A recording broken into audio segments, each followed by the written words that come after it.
ਸਾਡੇ ਆਰਥਿਕ, ਰਾਜਨੀਤਿਕ, ਧਾਰਮਿਕ, ਸੱਭਿਆਚਾਰਕ, ਸਮਾਜਿਕ ਸਰੋਕਾਰ ਆ ਜਿਹੜੇ ਉਹਨਾਂ ਦੇ ਉੱਤੇ ਜਿਹੜਾ ਕਹਾੜਾ ਚਲਾਇਆ, ਇਹ ਸਾਰੇ ਕਾਸੇ ਦੇ ਵਿੱਚੋਂ ਜਦੋਂ ਸਾਡੀ ਹੋਂਦ ਹਸਤੀ ਨੂੰ ਖਤਰਾ ਮਹਿਸੂਸ ਹੋਇਆ ਤਾਂ ਸਿੱਖਾਂ ਨੇ ਇਹਦੇ ਵਿੱਚੋਂ ਕਿਹਾ ਕਿ ਇਹਦੇ ਨਾਲੋਂ ਤਾਂ ਚੰਗਾ ਅਸੀਂ ਆਪਦਾ ਵੱਖਰਾ ਮੁਲਕ ਖਾਲਿਸਤਾਨ ਹੀ ਸਿਰਜ ਲੈਂਦੇ ਆ।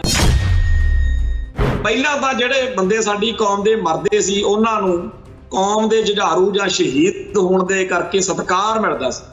ਅੱਜ ਮਰਦੇ ਸਟੇਟ ਦੀ ਗੋਲੀ ਨਾਲ ਹੀ ਆ, ਗੋਲੀ ਬਦਲ ਗਈ। ਹੁਣ ਨਸ਼ਿਆਂ ਦੇ ਰਾਹੀਂ ਸਾਡੇ ਬੰਦਿਆਂ ਨੂੰ ਕਤਲ ਕੀਤਾ ਜਾਂਦਾ। ਕਿੰਨੇ ਭਿਆਨਕ ਤੋਂ ਭਿਆਨਕ ਸਮੇਂ ਆਏ, ਪਰ ਸਾਡੇ ਪੁਰਖਿਆਂ ਨੇ ਪੰਜਾਬ ਦੀ ਧਰਤੀ ਉੱਤੇ ਹੀ ਖੜ ਕੇ ਲੜਨਾ, ਮਰਨਾ, ਅੜਨਾ ਆਪਦਾ ਬਿਰਧ ਸਮਝਿਆ ਤੇ ਇੱਥੇ ਹੀ ਉਹਨਾਂ ਨੇ ਸਭ ਕੁਝ ਕੀਤਾ, ਕਤਰਿਆ। ਤੇ ਅੱਜ ਦੀ ਤਰੀਕ ਵਿੱਚ ਸਾਨੂੰ ਸਭ ਤੋਂ ਜਿਹੜੀ ਚੀਜ਼ ਆਲੇ ਦੁਆਲੇ ਸੁਣਨ ਨੂੰ ਮਿਲਦੀ ਆ ਉਹ ਇਹੀ ਆ ਬਈ ਚਾਹੇ 4 ਸਿਆੜ ਵੇਚਣੇ ਪੈ ਜਾਣ ਪਰ ਹੁਣ ਬਾਹਰ ਜਾਣ।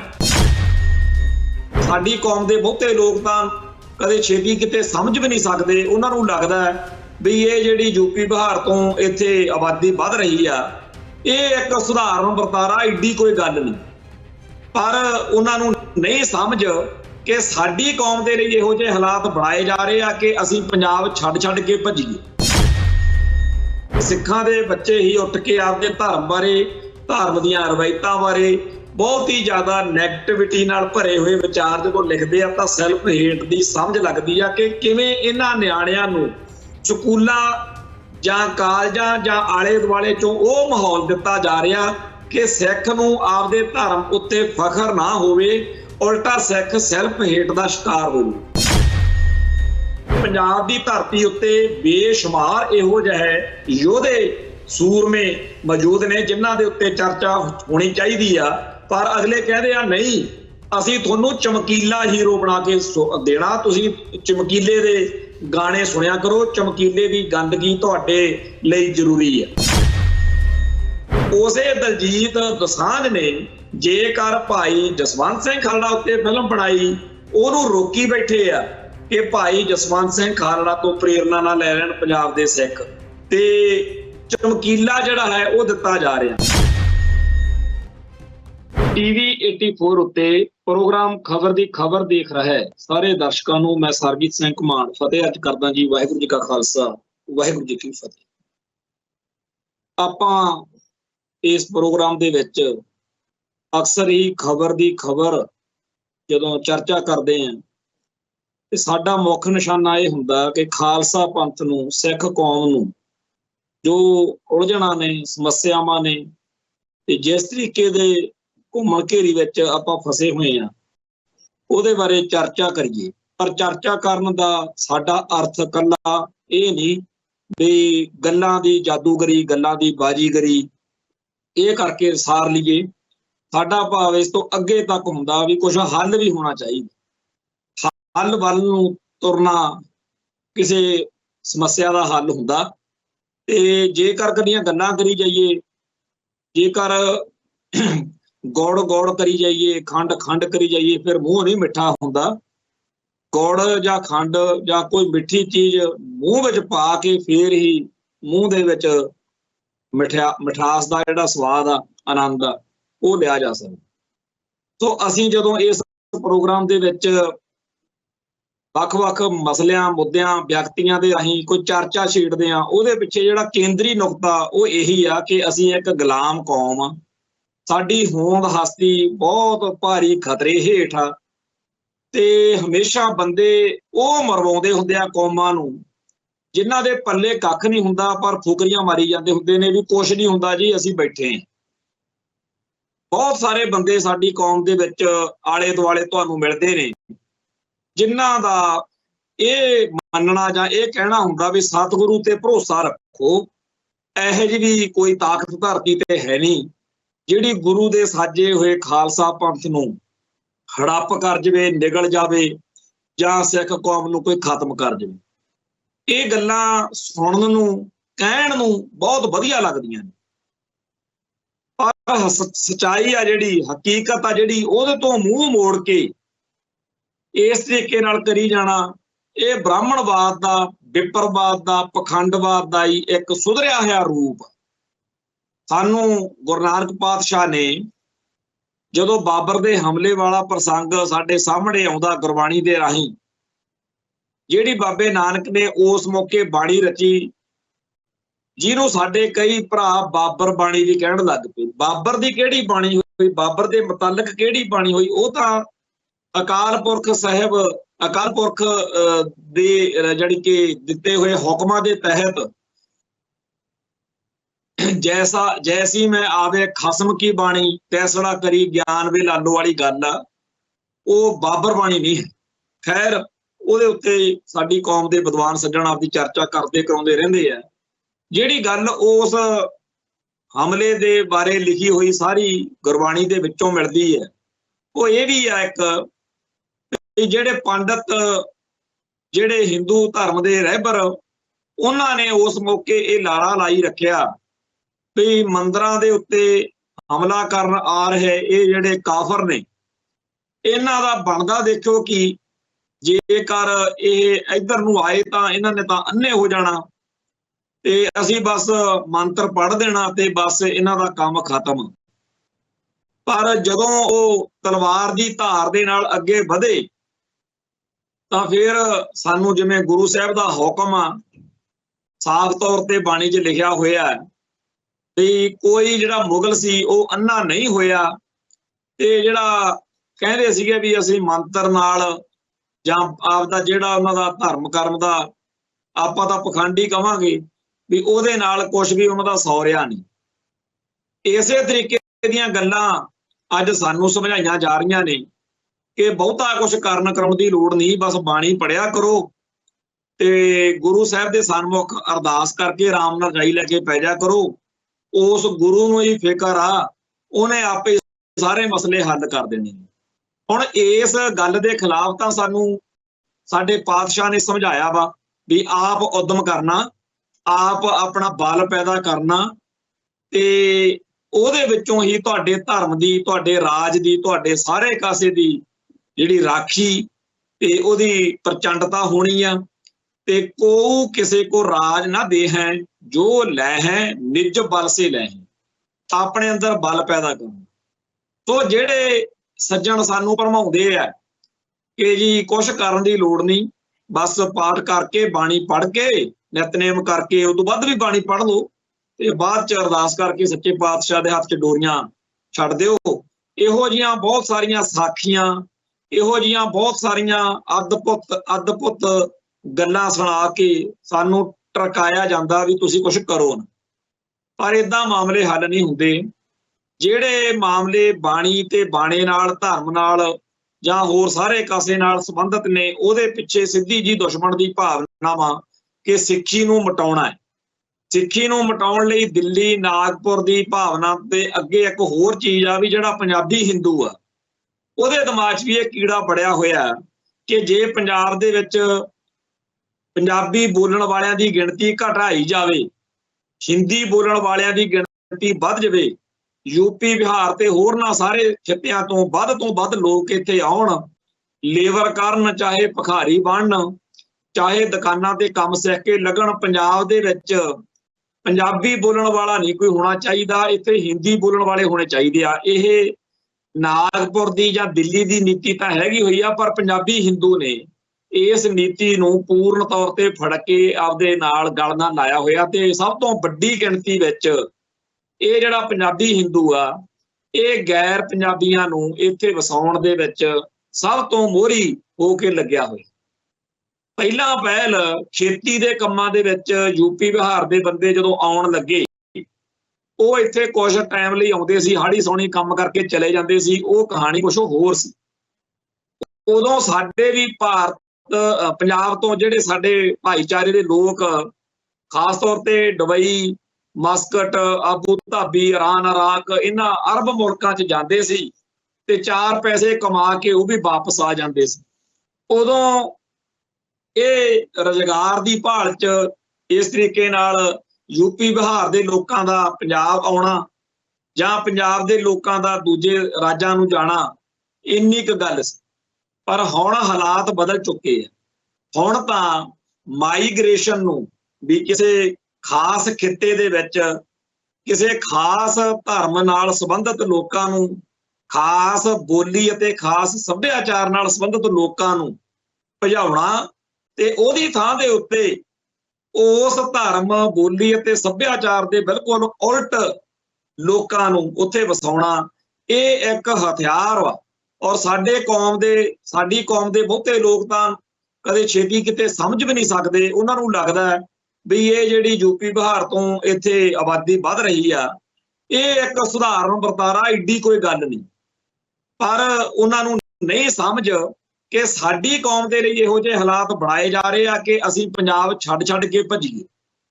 ਕਿਆ ਬਾਤਾਂ ਆ ਕਿ ਸਾਡੀ ਕੌਮ ਦੇ ਇਤਿਹਾਸ ਵਿੱਚ ਇਹ ਚੀਜ਼ ਦਰਜ ਵਾ ਕਿ ਕਿੰਨੇ ਭਿਆਨਕ ਤੋਂ ਭਿਆਨਕ ਸਮੇਂ ਆਏ, ਪਰ ਸਾਡੇ ਪੁਰਖਿਆਂ ਨੇ ਪੰਜਾਬ ਦੀ ਧਰਤੀ ਉੱਤੇ ਹੀ ਖੜ ਕੇ ਲੜਨਾ, ਮਰਨਾ, ਅੜਨਾ ਆਪਦਾ ਬਿਰਧ ਸਮਝਿਆ ਤੇ ਇੱਥੇ ਹੀ ਉਹਨਾਂ ਨੇ ਸਭ ਕੁਝ ਕੀਤਾ, ਕਤਰਿਆ। ਤੇ ਅੱਜ ਦੀ ਤਰੀਕ ਵਿੱਚ ਸਾਨੂੰ ਸਭ ਤੋਂ ਜਿਹੜੀ ਚੀਜ਼ ਆਲੇ ਦੁਆਲੇ ਸੁਣਨ ਨੂੰ ਮਿਲਦੀ ਆ ਉਹ ਇਹੀ ਆ ਬਈ ਚਾਹੇ 4 ਸਿਆੜ ਵੇਚਣੇ ਪੈ ਜਾਣ ਪਰ ਹੁਣ ਬਾਹਰ ਜਾਣ। ਸੋ ਜਿਹੜਾ ਇਹ ਬਾਹਰ ਜਾਣ ਦਾ ਪ੍ਰਕਰਨ ਚੱਲਿਆ, ਇਹ ਨਹੀਂ ਵੀ ਕਿਸੇ ਸੁੱਖ ਦੇ ਵਿੱਚੋਂ ਆ, ਇਹ ਦੁੱਖ ਦੇ ਵਿੱਚੋਂ ਆ ਕਿ ਇੱਥੇ ਰਹਿ ਕੇ ਨਾ ਤਾਂ ਜ਼ਿੰਦਗੀ ਦੀ ਕੋਈ ਗਰੰਟੀ ਆ ਵੀ ਪਤਾ ਨਹੀਂ ਕਿਹਨੇ ਕਦੋਂ ਮਾਰ ਦੇਣਾ। ਜਿਵੇਂ ਪਿਛਲੇ ਸਮੇਂ 'ਚ ਸਾਡੀ ਕੌਮ ਦੀ ਨਸਲਕੁਸ਼ੀ ਹੋਈ, ਹੁਣ ਪਹਿਲਾਂ ਤਾਂ ਜਿਹੜੇ ਬੰਦੇ ਸਾਡੀ ਕੌਮ ਦੇ ਮਰਦੇ ਸੀ ਉਹਨਾਂ ਨੂੰ ਕੌਮ ਦੇ ਜੁਝਾਰੂ ਜਾਂ ਸ਼ਹੀਦ ਹੋਣ ਦੇ ਕਰਕੇ ਸਤਿਕਾਰ ਮਿਲਦਾ ਸੀ। ਅੱਜ ਮਰਦੇ ਸਟੇਟ ਦੀ ਗੋਲੀ ਨਾਲ ਹੀ ਆ, ਗੋਲੀ ਬਦਲ ਗਈ। ਹੁਣ ਨਸ਼ਿਆਂ ਦੇ ਰਾਹੀਂ ਸਾਡੇ ਬੰਦਿਆਂ ਨੂੰ ਕਤਲ ਕੀਤਾ ਜਾਂਦਾ, ਨਾਲੇ ਮਰਨ ਤੋਂ ਪਹਿਲਾਂ ਉਹ ਘਰ ਤਬਾਹ ਕਰਦਾ ਬੰਦਾ, ਨਾਲੇ ਫਿਰ ਮਰ ਕੇ ਆਪਦੀ ਕੌਮ ਦਾ ਘਾਣ ਕਰਨ ਦੇ ਵਿੱਚ ਇੱਕ ਹੋਰ ਵਾਧਾ ਕਰਕੇ ਅਗਲਾ ਹੋ ਜਾਂਦਾ। ਤੇ ਅੱਗੇ ਹੁੰਦਾ ਸੀਗਾ ਵੀ ਉਹਦੇ ਨਾਲ ਜਾਂ ਕੌਮ ਨਾਲ ਹਮਦਰਦੀ ਦਾ ਵਾਧਾ ਹੁੰਦਾ ਸੀ ਤੇ ਮਰਨ ਵਾਲੇ ਨੂੰ ਸ਼ਹੀਦ ਕਿਹਾ ਜਾਂਦਾ ਸੀ। ਹੁਣ ਅਗਲਾ ਧੜੀ ਦੀਆਂ ਗੱਲਾਂ ਸੁਣਾਉਂਦਾ ਵੀ ਤੁਹਾਨੂੰ ਕੋਈ ਕਹਿੰਦਾ ਵੀ ਨਸ਼ੇ ਕਰੋ।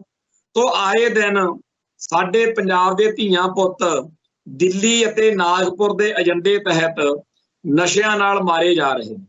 ਪਹਿਲਾਂ ਗਾੜਕੂ ਕਹਿ ਕੇ, ਅੱਤਵਾਦੀ, ਟੈਰੋਰਿਸਟ, ਐਕਸਟ੍ਰੀਮਿਸਟ, ਰੈਡੀਕਲ ਕਹਿ ਕੇ ਕਤਲ ਕੀਤੇ, ਹੁਣ ਨਸ਼ੇੜੀ ਕਹਿ ਕੇ ਕਤਲ ਕੀਤੇ ਜਾ ਰਹੇ ਨੇ। ਇਹ ਸਟੇਟ ਦਾ ਏਜੰਡਾ, ਦੁਨੀਆ ਭਰ ਦਾ ਇਤਿਹਾਸ ਗਵਾਹ।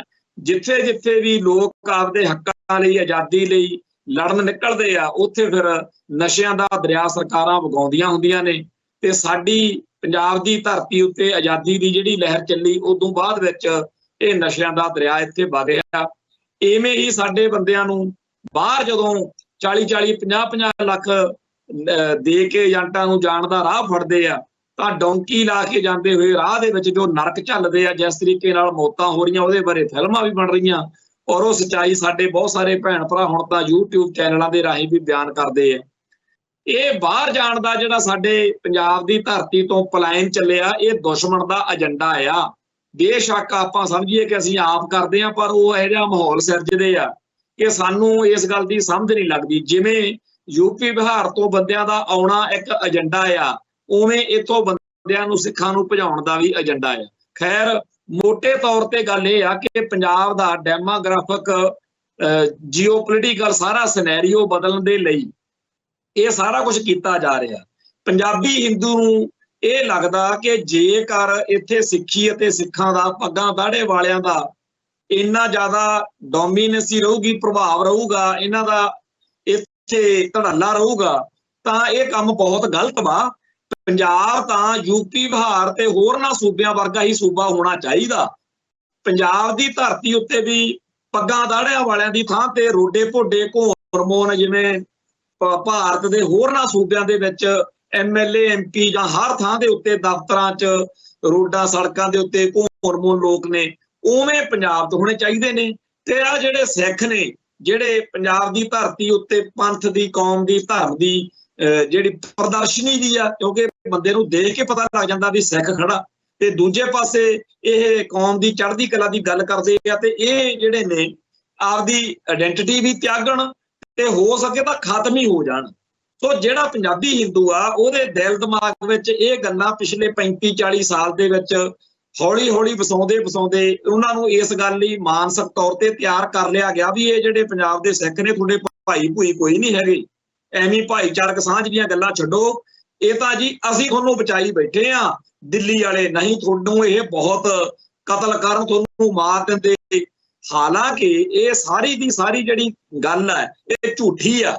ਪੰਜਾਬ ਦੇ ਵਿੱਚ ਤਾਂ ਕੀ ਦੁਨੀਆ ਭਰ ਦੇ ਵਿੱਚ ਵੀ ਕਦੇ ਸਿੱਖਾਂ ਨੇ ਇਸ ਤਰੀਕੇ ਨਾਲ ਕਦੇ ਨਹੀਂ ਸੋਚਿਆ ਕਿ ਅਸੀਂ ਹਿੰਦੂ ਵੱਢ ਦੇਣੇ ਆ, ਮਾਰ ਦੇਣੇ ਆ, ਜਾਂ ਹਿੰਦੂ ਸਾਡੇ ਦੁਸ਼ਮਣ ਨੇ, ਜਾਂ ਹਿੰਦੂਆਂ ਦੇ ਧਰਮ ਨਾਲ ਸਾਡਾ ਕੋਈ ਰੌਲਾ। ਜਿਹੜਾ ਪੰਜਾਬ ਦੇ ਸਿੱਖਾਂ ਦਾ ਅਨਰੈਸਟ ਆ, ਜਿਹੜੀ ਬੇਚੈਨੀ ਆ, ਜਿਹਦੀ ਕਰਕੇ ਇਹ ਸਾਰਾ ਇੱਥੇ ਪਵਾੜਾ ਖੜਾ ਹੋਇਆ, ਉਹ ਤਾਂ ਇਹ ਆ ਕਿ ਜਿਹੜੀ ਆਰੀਅਨ ਨਸਲ ਦੇ ਵਿੱਚੋਂ ਆਰੀਆ ਸਮਾਜ ਖਾਸ ਤੌਰ ਤੇ ਉਹਦੀ ਸੋਚ ਵਾਲਿਆਂ ਨੇ ਸਾਡੇ ਰਹਿਬਰਾਂ ਬਾਰੇ, ਧਰਮ ਬਾਰੇ ਬਹੁਤ ਅਪਸ਼ਬਦ ਵਰਤੇ।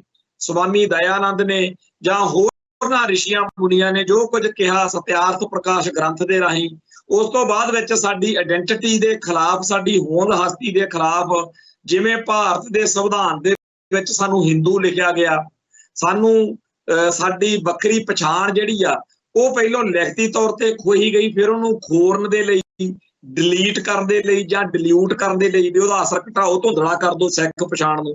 ਇਸ ਸਾਰੇ ਕਾਸੇ ਦੇ ਨਾਲ ਨਾਲ ਸਾਡੇ ਆਰਥਿਕ, ਰਾਜਨੀਤਿਕ, ਧਾਰਮਿਕ, ਸੱਭਿਆਚਾਰਕ, ਸਮਾਜਿਕ ਸਰੋਕਾਰ ਆ ਜਿਹੜੇ, ਉਹਨਾਂ ਦੇ ਉੱਤੇ ਜਿਹੜਾ ਕਹਾੜਾ ਚਲਾਇਆ, ਇਹ ਸਾਰੇ ਕਾਸੇ ਦੇ ਵਿੱਚੋਂ ਜਦੋਂ ਸਾਡੀ ਹੋਂਦ ਹਸਤੀ ਨੂੰ ਖਤਰਾ ਮਹਿਸੂਸ ਹੋਇਆ ਤਾਂ ਸਿੱਖਾਂ ਨੇ ਇਹਦੇ ਵਿੱਚੋਂ ਕਿਹਾ ਕਿ ਇਹਦੇ ਨਾਲੋਂ ਤਾਂ ਚੰਗਾ ਅਸੀਂ ਆਪਦਾ ਵੱਖਰਾ ਮੁਲਕ ਖਾਲਿਸਤਾਨ ਹੀ ਸਿਰਜ ਲੈਂਦੇ ਆ। ਤੇ ਇਸ ਗੱਲ ਦੇ ਲਈ ਭਾਰਤ ਸਰਕਾਰ ਤੇ ਹਿੰਦੂ ਕੱਟੜਵਾਦ ਦੀਆਂ ਗਲਤ ਨੀਤੀਆਂ ਦੋਸ਼ੀ ਨੇ, ਜਿਨ੍ਹਾਂ ਨੇ ਉਸ ਖਾਲਸਾ ਪੰਥ ਨੂੰ, ਉਸ ਸਿੱਖ ਕੌਮ ਨੂੰ ਖਾਲਿਸਤਾਨ ਦੇ ਰਾਹ ਤੋਰਿਆ। ਜਿਹੜੀ ਸਿੱਖ ਕੌਮ 1947 ਮੌਕੇ ਪਾਕਿਸਤਾਨ ਨਾਲ ਰਲਣ ਦੀ ਥਾਂ ਭਾਰਤ ਨਾਲ ਰਲਣ ਦੇ ਲਈ ਤਿਆਰ ਹੋਈ, ਜਦੋਂ ਕਿ ਉਸ ਮੌਕੇ ਮਿਸਟਰ ਜਿਨਾਹ ਤੇ ਹੋਰ ਮੁਸਲਮਾਨ ਜਿਹੜੇ ਪਾਕਿਸਤਾਨੀ ਲੀਡਰ ਸੀ ਉਹ ਵੀ ਆਪਦੇ ਤੌਰ ਦੇ ਉੱਤੇ ਸਿੱਖਾਂ ਨੂੰ ਆਪਦੇ ਹੱਕ ਵਿੱਚ ਭੁਗਤਾਉਣ ਲਈ ਯਤਨਸ਼ੀਲ ਸੀ। ਤੇ ਜੇ ਕਿਤੇ ਉਸ ਮੌਕੇ ਸਿੱਖ ਲੀਡਰ ਜਿਹੜੇ ਆ ਉਹ ਮਿਸਟਰ ਜਿਨਾਹ ਨਾਲ ਸਹਿਮਤ ਹੋ ਜਾਂਦੇ ਤੇ ਪਾਕਿਸਤਾਨ ਨਾਲ ਰਲਣ ਦਾ ਫੈਸਲਾ ਹੋ ਜਾਂਦਾ ਤਾਂ ਦਿੱਲੀ ਤੱਕ ਪਾਕਿਸਤਾਨ ਦੀ ਜਿਹੜੀ ਆ ਹੱਦ ਹੋਣੀ ਸੀ। ਤੇ ਇਹ ਸਿੱਖਾਂ ਕਰਕੇ ਆ ਕਿ ਉਹਨਾਂ ਨੇ ਮਿਸਟਰ ਨਹਿਰੂ, ਮਿਸਟਰ ਗਾਂਧੀ ਤੇ ਹੋਰ ਜਿਹੜਾ ਲੱਲੜ ਪਲੜ ਲਾਲਾ ਭੋਲਾ ਸੀ, ਉਹਨਾਂ ਦੇ ਝੂਠੇ, ਪਖੰਡੀ ਤੇ ਬਿਲਕੁਲ ਜਿਵੇਂ ਕਹਿ ਦਈਏ ਵੀ ਨਲਾਇਕੀ ਭਰਿਆ ਇਹ ਫੈਸਲਾ ਸੀਗਾ। ਝੂਠੇ ਪਖੰਡੀ ਉਹਨਾਂ ਦੇ ਲਾਰਿਆਂ ਦੇ ਉੱਤੇ ਧਿੱਜ ਕੇ ਆਪਦੀ ਕੌਮ ਨੂੰ ਹੱਥ ਪੈਰ ਬੰਨ੍ਹ ਕੇ ਭੁੱਖੇ ਬਘਿਆੜਾਂ ਦੇ ਮੂਹਰੇ ਸੁੱਟਣ ਵਾਲੀ ਹਰਕਤ ਕਰਤੀ। ਖੈਰ ਉਦੋਂ ਦਾ ਅਕਲ ਨਹੀਂ ਸੀ, ਉਦੋਂ ਪਤਾ ਨਹੀਂ ਸੀਗਾ। ਹੁਣ ਜਦੋਂ ਪਤਾ ਲੱਗਿਆ ਪਰ ਸਿੱਖ ਜਿਹੜੇ ਆ ਉਹ ਆਪਦੀ ਹੋਂਦ ਹਸਤੀ ਬਚਾਉਣ ਲਈ ਜੇ ਕੁਝ ਕਰਦੇ ਆ ਤਾਂ ਉਹਨਾਂ ਨੂੰ ਕਹਿੰਦੇ ਜੀ ਇਹ ISI ਦੇ ਏਜੰਟ ਨੇ, ਇਹ ਤਾਂ ਪਾਕਿਸਤਾਨ ਦੇ ਏਜੰਟ ਨੇ, ਇਹਨਾਂ ਮਗਰ ਵਿਦੇਸ਼ੀ ਤਾਕਤਾਂ ਨੇ, ਇਹ ਤਾਂ ਜੀ ਟੈਰੋਰਿਸਟ ਨੇ, ਐਕਸਟ੍ਰੀਮਿਸਟ ਨੇ, ਰੈਡੀਕਲ ਨੇ, ਜੋ ਵੀ ਕੁਝ ਅੱਗੇ ਪਖੰਡ ਉਹ ਕਰਦੇ ਆ, ਉਹ ਸਾਰੀ ਗੱਲ ਉਹ ਚੋਂ ਨਿਕਲਦੀ। ਸੋ ਅਸਲ ਦੋਸ਼ੀ ਜਿਹੜਾ ਉਹ ਭਾਰਤੀ ਨਿਜ਼ਾਮ ਆ ਤੇ ਸਿੱਖ ਕੌਮ ਨੂੰ ਇਹ ਗੱਲ ਭਾਰਤ ਦੇ ਵਿੱਚ ਵੀ ਤੇ ਭਾਰਤ ਤੋਂ ਬਾਹਰ ਵੀ ਦੱਸਣ ਦੀ ਬਹੁਤ ਭਾਰੀ ਲੋੜ ਆ ਕਿ ਜਦੋਂ ਸਾਡੇ ਮਨੁੱਖੀ ਹੱਕਾਂ ਦਾ ਇੰਨੀ ਬੇਰਹਿਮੀ ਨਾਲ, ਬੇਕਿਰਕੀ ਨਾਲ ਘਾਣ ਹੋਇਆ, ਸਾਡੇ ਕੋਲ ਆਪਦੀ ਹੋਂਦ ਹਸਤੀ ਨੂੰ ਬਚਾਉਣ ਲਈ ਖਾਲਿਸਤਾਨ ਤੋਂ ਬਗੈਰ ਹੋਰ ਕੋਈ ਰਾਹ ਨਹੀਂ ਬਚਿਆ, ਤਾਂ ਅਸੀਂ ਜਦੋਂ ਇਸ ਪਾਸੇ ਨੂੰ ਤੁਰੇ ਤਾਂ ਸਾਡੀ ਪੀਸਫੁਲ ਤੇ ਡੈਮੋਕ੍ਰੇਟਿਕ ਮੂਵਮੈਂਟ ਨੂੰ ਉਹ ਇਸ ਮੌਕੇ ਟੈਰੋਰਿਜ਼ਮ ਨਾਲ ਜੋੜ ਕੇ ਸਾਨੂੰ ਕਤਲ ਕਰਨ ਦੇ ਲਈ, ਸਾਡੇ ਖਾਤਮੇ ਲਈ ਬਾਣ ਨੂੰ ਬੰਨੇ ਜਾ ਰਹੇ ਨੇ। ਖੈਰ, ਜਿਹੜੀ ਇਸ ਮੌਕੇ ਪੰਜਾਬੀ ਹਿੰਦੂ ਦੀ ਪ੍ਰੋਬਲਮ ਆ ਕਿ ਉਹਨਾਂ ਨੂੰ ਲੱਗਦਾ ਹੈ ਕਿ ਜੇਕਰ ਪੰਜਾਬ ਦੀ ਧਰਤੀ ਉੱਤੇ ਯੂਪੀ ਬਿਹਾਰ ਵਾਲਾ ਮਾਹੌਲ ਬਣੇ ਫੇਰ ਨਜ਼ਾਰੇ। ਉਹਨਾਂ ਨੂੰ ਨਹੀਂ ਪਤਾ ਕਿ ਜਿਹੜਾ ਤੁਸੀਂ ਇਹ ਸੋਚਦੇ ਹੋ ਨਾ ਕਿ ਜੇਕਰ ਪੰਜਾਬ ਦੇ ਵਿੱਚ ਸਿੱਖ ਬਹੁ ਗਿਣਤੀ ਘਟ ਕੇ ਹਿੰਦੂ ਬਹੁ ਗਿਣਤੀ ਹੋ ਜਾਵੇ ਤੇ ਪੰਜਾਬ ਵੀ ਯੂਪੀ ਬਿਹਾਰ ਵਰਗਾ ਹੋ ਜਾਵੇ ਤੇ ਇੱਕ ਵੱਖਰਾ ਤੇ ਸਿੱਖ ਪਛਾਣ ਵਾਲਾ ਸੂਬਾ ਜਿਹੜਾ ਉਹ ਖਤਮ ਹੋ ਕੇ ਇਹਦੀ ਵੱਖਰੀ ਆਇਡੈਂਟੀਟੀ ਖਤਮ ਹੋ ਜੇ ਤੇ ਨਾਲ ਦੀ ਨਾਲ ਕਿਤੇ ਸਿੱਖੀ ਦਾ ਭੋਗ ਪੈ ਜੇ ਨਾ, ਫਿਰ ਤਾਂ ਨਜ਼ਾਰਾ ਹੀ ਆ। ਸੋ ਜਿਹੜਾ ਪੰਜਾਬੀ ਹਿੰਦੂ ਆ ਉਹਨੂੰ ਉਹ ਸਾਰੇ ਡੇਰੇ ਜਿਹੜੇ ਸਿੱਖੀ ਦੀ ਹੋਂਦ ਹਸਤੀ ਨੂੰ ਖੋਰਦੇ ਆ, ਘਟਾਉਂਦੇ ਆ, ਜਾਣੀ ਕਿ ਜਿਵੇਂ ਡੇਰਾ ਸਰਸਾ, ਡੇਰਾ ਭਨਿਆਰਾ, ਨਾਮਧਾਰੀਏ ਤੇ ਨਕਲੀ ਨਿਰੰਕਾਰੀ, ਬਿਆਸ ਵਾਲੇ, ਸਰਸੇ ਵਾਲੇ ਤੇ ਹੋਰ ਇਹੋ ਜਿਹੇ 200-250 ਲੱਲੜ ਪੱਲੜ ਕੁੱਲ ਮਿਲਾ ਕੇ ਇਹ ਸਾਰਿਆਂ ਦਾ ਇੱਕ ਨਕਾਤੀ ਪ੍ਰੋਗਰਾਮ ਆ ਕਿ ਸਿੱਖਾਂ ਨੂੰ ਆਪਦੇ ਗੁਰੂ ਨਾਲੋਂ, ਆਪਦੇ ਧਰਮ ਨਾਲੋਂ, ਆਪਦੀ ਬੋਲੀ ਤੇ ਆਪਦੇ ਸੱਭਿਆਚਾਰ ਨਾਲੋਂ ਤੋੜਨਾ। ਜਿਹੜਾ ਸਿੱਖਾਂ ਨੂੰ ਦਸ਼ਮੇਸ਼ ਪਾਤਸ਼ਾਹ ਤੋਂ ਬਾਅਦ ਹੁਕਮ ਹੋਇਆ ਹੈ ਕਿ ਗੁਰੂ ਮਾਨਿਓ ਗ੍ਰੰਥ, ਸੋ ਗੁਰੂ ਗ੍ਰੰਥ ਸਾਹਿਬ ਦੇ ਨਾਲੋਂ ਤੋੜ ਕੇ ਸਿੱਖਾਂ ਨੂੰ ਕਰਾਹੇ ਪਾ ਕੇ ਦੇਹਧਾਰੀ ਗੁਰੂ ਡੰਮ ਤੇ ਮੱਕੜ ਜਾਲ 'ਚ ਫਸਾਉਣਾ, ਜਾਂ ਸਿੱਖਾਂ ਨੂੰ ਆਪਸ ਵਿੱਚ ਹੀ ਪਾਟੋ ਧਾੜ, ਨਫ਼ਰਤ, ਕਾਟੋ ਕਲੇਸ਼ ਵਿੱਚ ਉਲਝਾਉਣਾ, ਜਾਂ ਸਿੱਖਾਂ ਦੇ ਅੰਦਰ ਆਪਦੇ ਧਰਮ ਦੇ ਪ੍ਰਤੀ ਨਫ਼ਰਤ ਪੈਦਾ ਕਰਨੀ, ਜਿਵੇਂ ਸੈਲਫ ਹੇਟ। ਇਸ ਮੌਕੇ ਇਹ ਬਿਮਾਰੀ ਬਹੁਤ ਵਧੀ ਹੋਈ ਆ। ਸੋਸ਼ਲ ਮੀਡੀਆ ਦੇ ਉੱਤੇ ਸਿੱਖਾਂ ਦੇ ਬੱਚੇ ਹੀ ਉੱਠ ਕੇ ਆਪਦੇ ਧਰਮ ਬਾਰੇ, ਧਰਮ ਦੀਆਂ ਰਵਾਇਤਾਂ ਬਾਰੇ ਬਹੁਤ ਹੀ ਜ਼ਿਆਦਾ ਨੈਗੇਟਿਵਿਟੀ ਨਾਲ ਭਰੇ ਹੋਏ ਵਿਚਾਰ ਜਦੋਂ ਲਿਖਦੇ ਆ ਤਾਂ ਸੈਲਫ ਹੇਟ ਦੀ ਸਮਝ ਲੱਗਦੀ ਆ ਕਿ ਕਿਵੇਂ ਇਹਨਾਂ ਨਿਆਣਿਆਂ ਨੂੰ ਸਕੂਲਾਂ ਜਾਂ ਕਾਲਜਾਂ ਜਾਂ ਆਲੇ ਦੁਆਲੇ ਚੋਂ ਉਹ ਮਾਹੌਲ ਦਿੱਤਾ ਜਾ ਰਿਹਾ ਕਿ ਸਿੱਖ ਨੂੰ ਆਪਦੇ ਧਰਮ ਉੱਤੇ ਫਖਰ ਨਾ ਹੋਵੇ, ਉਲਟਾ ਸਿੱਖ ਸੈਲਫ ਹੇਟ ਦਾ ਸ਼ਿਕਾਰ ਹੋ ਜਾਵੇ। ਇਹ ਗੱਲ ਬੜੀ ਹੈਰਾਨੀ ਵਾਲੀ ਆ ਕਿ ਇੱਕ ਪਾਸੇ ਹਿੰਦੂ ਗ੍ਰੰਥਾਂ ਦੇ ਵਿੱਚ ਉਹ ਕੁਝ ਮੌਜੂਦ ਆ ਜਿਸ ਤੋਂ ਬਾਅਦ ਉਹਨਾਂ ਨੂੰ ਲਿਖਣਾ ਪੈ ਰਿਹਾ ਕਿ ਹਿੰਦੂਇਜ਼ਮ ਧਰਮ ਜਾਂ ਕਲੰਕ, ਤੇ ਦੂਜੇ ਪਾਸੇ ਦੁਨੀਆ ਦੇ ਅਤ ਆਧੁਨਿਕ ਸਭ ਤੋਂ ਬਹੁਤ ਹੀ ਜ਼ਿਆਦਾ ਸ਼ਾਨਦਾਰ ਰਵਾਇਤਾਂ ਨਾਲ ਭਰਪੂਰ, ਜਿਹਦੇ ਬਾਰੇ ਦੁਨੀਆ ਦੇ ਵੱਡੇ ਚਿੰਤਕਾਂ ਦਾ ਮੰਨਣਾ ਹੈ ਕਿ ਜੇ ਵਰਲਡ ਵਾਰ ਹੋਈ ਤਾਂ ਉਹ ਤੋਂ ਬਾਅਦ ਚ ਬਚੇ ਹੋਏ ਲੋਕਾਂ ਦੀ ਅਗਵਾਈ ਗੁਰੂ ਗ੍ਰੰਥ ਸਾਹਿਬ ਕਰੇਗਾ। ਤਾਂ ਇਹ ਜਿਹੜੀ ਸਿੱਖ ਫਲਸਫੇ ਦੇ ਵਿਚਲੇ ਗੁਣ ਨੇ, ਇਹਨਾਂ ਨੂੰ ਨੈਗੇਟਿਵ ਮੰਨ ਕੇ ਉਸ ਹਿੰਦੂਇਜ਼ਮ ਨੂੰ ਵਡਿਆਉਣਾ ਜਿਹਦੇ ਵਿੱਚ ਹਰ ਕਦਮ ਤੇ ਹਰ ਪੈਰ ਦੇ ਉੱਤੇ ਗੜਬੜਾਂ ਨੇ, ਤੇ ਉਹ ਤਾਂ ਕਹਿੰਦੇ ਫਿਰਦੇ ਨੇ ਹਮੇ ਹਿੰਦੂ ਹੋਣੇ ਪਰ ਗਰਵ ਹੈ, ਤੇ ਸਿੱਖ ਕਹਿਣ ਲਾ ਦਿੱਤੇ ਨੇ ਕਿ ਜਾਂ ਸਾਡੇ ਧਰਮ ਚ ਆ ਆ ਤੇ ਵਾਹ ਆ। ਤਾਂ ਇਹ ਹੁੰਦਾ ਰਾਜ ਦੀ ਤਾਕਤ। ਜਦੋਂ ਕਰੋੜਾਂ ਰੁਪਈਏ ਖਰਚਣ ਲਈ ਹੋਣ ਉਦੋਂ ਫਿਰ ਇਹ ਸਾਰਾ ਕੁਝ ਹੀ ਸੰਭਵ ਆ। ਸੋ ਪੰਜਾਬ ਦੀ ਧਰਤੀ ਉੱਤੇ ਹਜ਼ਾਰਾਂ ਹੀ ਇਹੋ ਜਿਹੇ ਪ੍ਰੋਫੈਸਰ, ਟੀਚਰ, ਮਾਸਟਰ ਜਾਂ ਹੋਰ ਅੱਡ-ਅੱਡ ਪੋਸਟਾਂ ਦੇ ਰਾਹੀਂ ਸਾਹਿਤਕਾਰ, ਮੀਡੀਆ ਦੇ ਵਿੱਚ ਲੋਕ ਸਰਗਰਮ ਨੇ, ਜਿਨ੍ਹਾਂ ਨੂੰ ਮਣਾ ਮੂੰਹ ਰੁਪਈਆ ਇਸ ਕਾਰਜ ਲਈ ਦਿੱਤਾ ਜਾਂਦਾ ਕਿ ਤੁਸੀਂ ਸਿੱਖਾਂ ਦੇ ਅੰਦਰੋਂ ਸਿੱਖੀ ਖੁਰਚ ਕੇ ਕੱਢਣੀ ਆ, ਸੈਲਫ ਹੇਟ ਦੇ ਸ਼ਿਕਾਰ ਬਣਾਉਣਾ ਤੇ ਉਹਨਾਂ ਨੂੰ ਕਰਾਹੇ ਪਾਉਣਾ। ਚੇਤੇ ਕਰੋ ਇੱਕ ਪਿੱਛੇ ਜੇ ਕਿਤਾਬ ਆਈ ਬਲਦੇਵ ਸਿੰਘ, ਜਿਹੜਾ ਸੜਕਨਾਮਾ ਕਿਤਾਬ ਕਰਕੇ ਉਹਨੂੰ ਬਲਦੇਵ ਸਿੰਘ ਸੜਕਨਾਮਾ ਕਹਿੰਦੇ ਆ, ਉਹਨੇ ਮਹਾਰਾਜਾ ਰਣਜੀਤ ਸਿੰਘ ਦੇ ਉੱਤੇ ਇੱਕ ਨਾਵਲ ਲਿਖਿਆ ਸੂਰਜ ਦੀ ਅੱਖ, ਔਰ ਉਹਦੇ ਵਿੱਚ ਜਿੰਨਾ ਹੋ ਸਕਿਆ ਉਹਨੇ ਉਹ ਸਰੋਤ ਵਰਤੇ ਜਿਹੜੇ ਮਹਾਰਾਜਾ ਰਣਜੀਤ ਸਿੰਘ ਦਾ ਅਕਸ ਖਤਰਨਾਕ, ਭੈੜਾ, ਮਾੜਾ, ਭੱਦਾ ਦਰਸਾਉਂਦੇ ਹੋਣ। ਸੋ ਫਿਰ ਉਹ ਕਿਤਾਬ ਦਾ ਵਿਰੋਧ ਹੋਣਾ ਸੁਭਾਵਿਕ ਸੀ। ਪਰ ਹੈਰਾਨੀ ਦੀ ਗੱਲ ਇਹ ਹੈ ਕਿ ਜਿਸ ਬਲਦੇਵ ਸਿੰਘ ਸੜਕਨਾਮੇ ਨੂੰ ਉਹਦੀ ਖੁਦ ਦੀ ਧਿਰ ਦੇ ਬੰਦਿਆਂ ਨੇ ਵੀ ਇਸ ਕਿਤਾਬ ਲਈ ਲਾਹਣਤਾਂ ਪਾਈਆਂ, ਉਹਨੂੰ ਕੈਨੇਡਾ ਦੇ ਵਿੱਚ ਮਣਾ ਮੂੰਹ ਰੁਪਈਆ ਦੇ ਕੇ ਸਨਮਾਨਿਤ ਕੀਤਾ ਗਿਆ। ਮੈਂ ਹੈਰਾਨ ਹਾਂ ਕਿ ਖਾਲਸਾ ਪੰਥ ਦੀ ਚੜ੍ਹਦੀ ਕਲਾ ਵਾਲੀਆਂ ਬੇਅੰਤ ਕਿਤਾਬਾਂ ਪਿਛਲੇ ਦੌਰ ਵਿੱਚ ਲਿਖੀਆਂ ਗਈਆਂ ਨੇ। ਜੇਕਰ ਧਿਆਨ ਨਾਲ ਤੁਸੀਂ ਦੇਖੋ ਤਾਂ ਹਰ ਸਾਲ ਇਹੋ ਜਿਹੀ ਕੋਈ ਨਾ ਕੋਈ ਵਿਲੱਖਣ ਕਿਤਾਬ ਆ ਰਹੀ ਹੈ ਜਿਹਦੀ ਚਰਚਾ ਵੀ ਨਹੀਂ ਹੋਣ ਦਿੱਤੀ ਜਾਂਦੀ। ਬਹੁਤ ਕਮਾਲ ਦੀਆਂ ਲਿਖਤਾਂ ਕਿਤਾਬਾਂ ਰਾਹੀਂ ਆ ਰਹੀਆਂ, ਤੇ ਉਹਨਾਂ ਕਿਤਾਬਾਂ ਨੂੰ ਲਿਖਣ ਵਾਲਿਆਂ ਨੂੰ ਸਿੱਖ ਮਨਾਂ ਦੇ ਵਿੱਚੋਂ, ਦੂਜਿਆਂ ਦੀ ਤਾਂ ਗੱਲ ਛੱਡੋ, ਸਿੱਖ ਮਨਾਂ ਦੇ ਵਿੱਚੋਂ ਉਹਨਾਂ ਦਾ ਅਕਸ ਖਰਾਬ ਕਰਨ ਲਈ ਜੋ ਮਿਹਨਤ ਕੀਤੀ ਜਾਂਦੀ ਆ ਉਹ ਕਮਾਲ ਦੀ।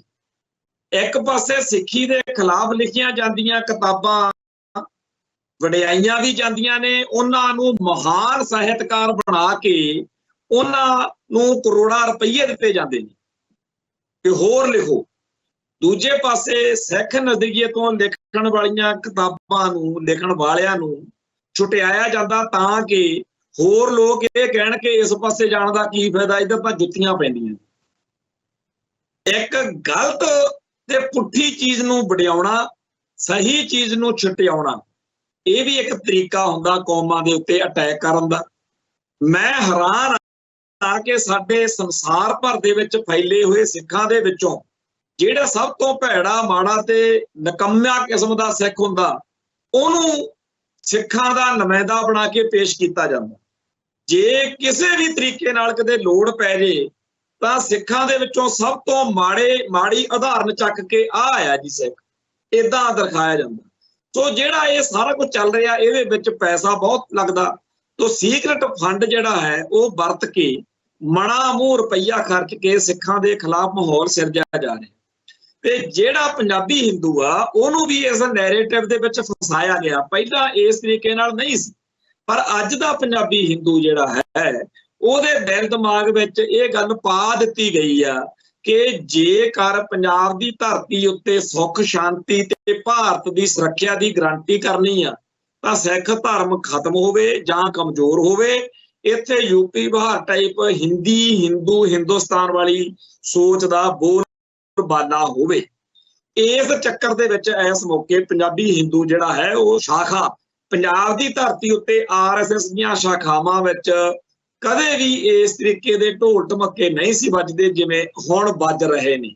ਇਹ ਹਿੰਦੂ ਹਿੰਦੁਸਤਾਨ ਵਾਲੀ ਜਿਹੜੀ ਭਾਵਨਾ ਜਾਂ ਧੈਰਵਾ ਉਹਦੀ ਜੇ ਪੰਜਾਬ ਦੇ ਵਿੱਚ ਪਕੜ ਵੱਧ ਰਹੀ ਆ ਜਾਂ ਪੰਜਾਬੀ ਹਿੰਦੂ ਜੇਕਰ ਭਾਗਵੇਂ ਬ੍ਰਿਗੇਡ ਵੱਲ ਨੂੰ ਵਧਣ ਲੱਗਿਆ ਤਾਂ ਉਹਦਾ ਮੁੱਖ ਤੌਰ ਦੇ ਉੱਤੇ ਜਿਹੜਾ ਕਾਰਨ ਆ ਉਹ ਇਹੀ ਆ ਕਿ ਜਿਹੜੇ ਕਰੋੜਾਂ ਰੁਪਏ ਉਹਨਾਂ ਨੇ ਖਰਚੇ ਉਹਦਾ ਅਸਰ ਪੈ ਚੁੱਕਿਆ।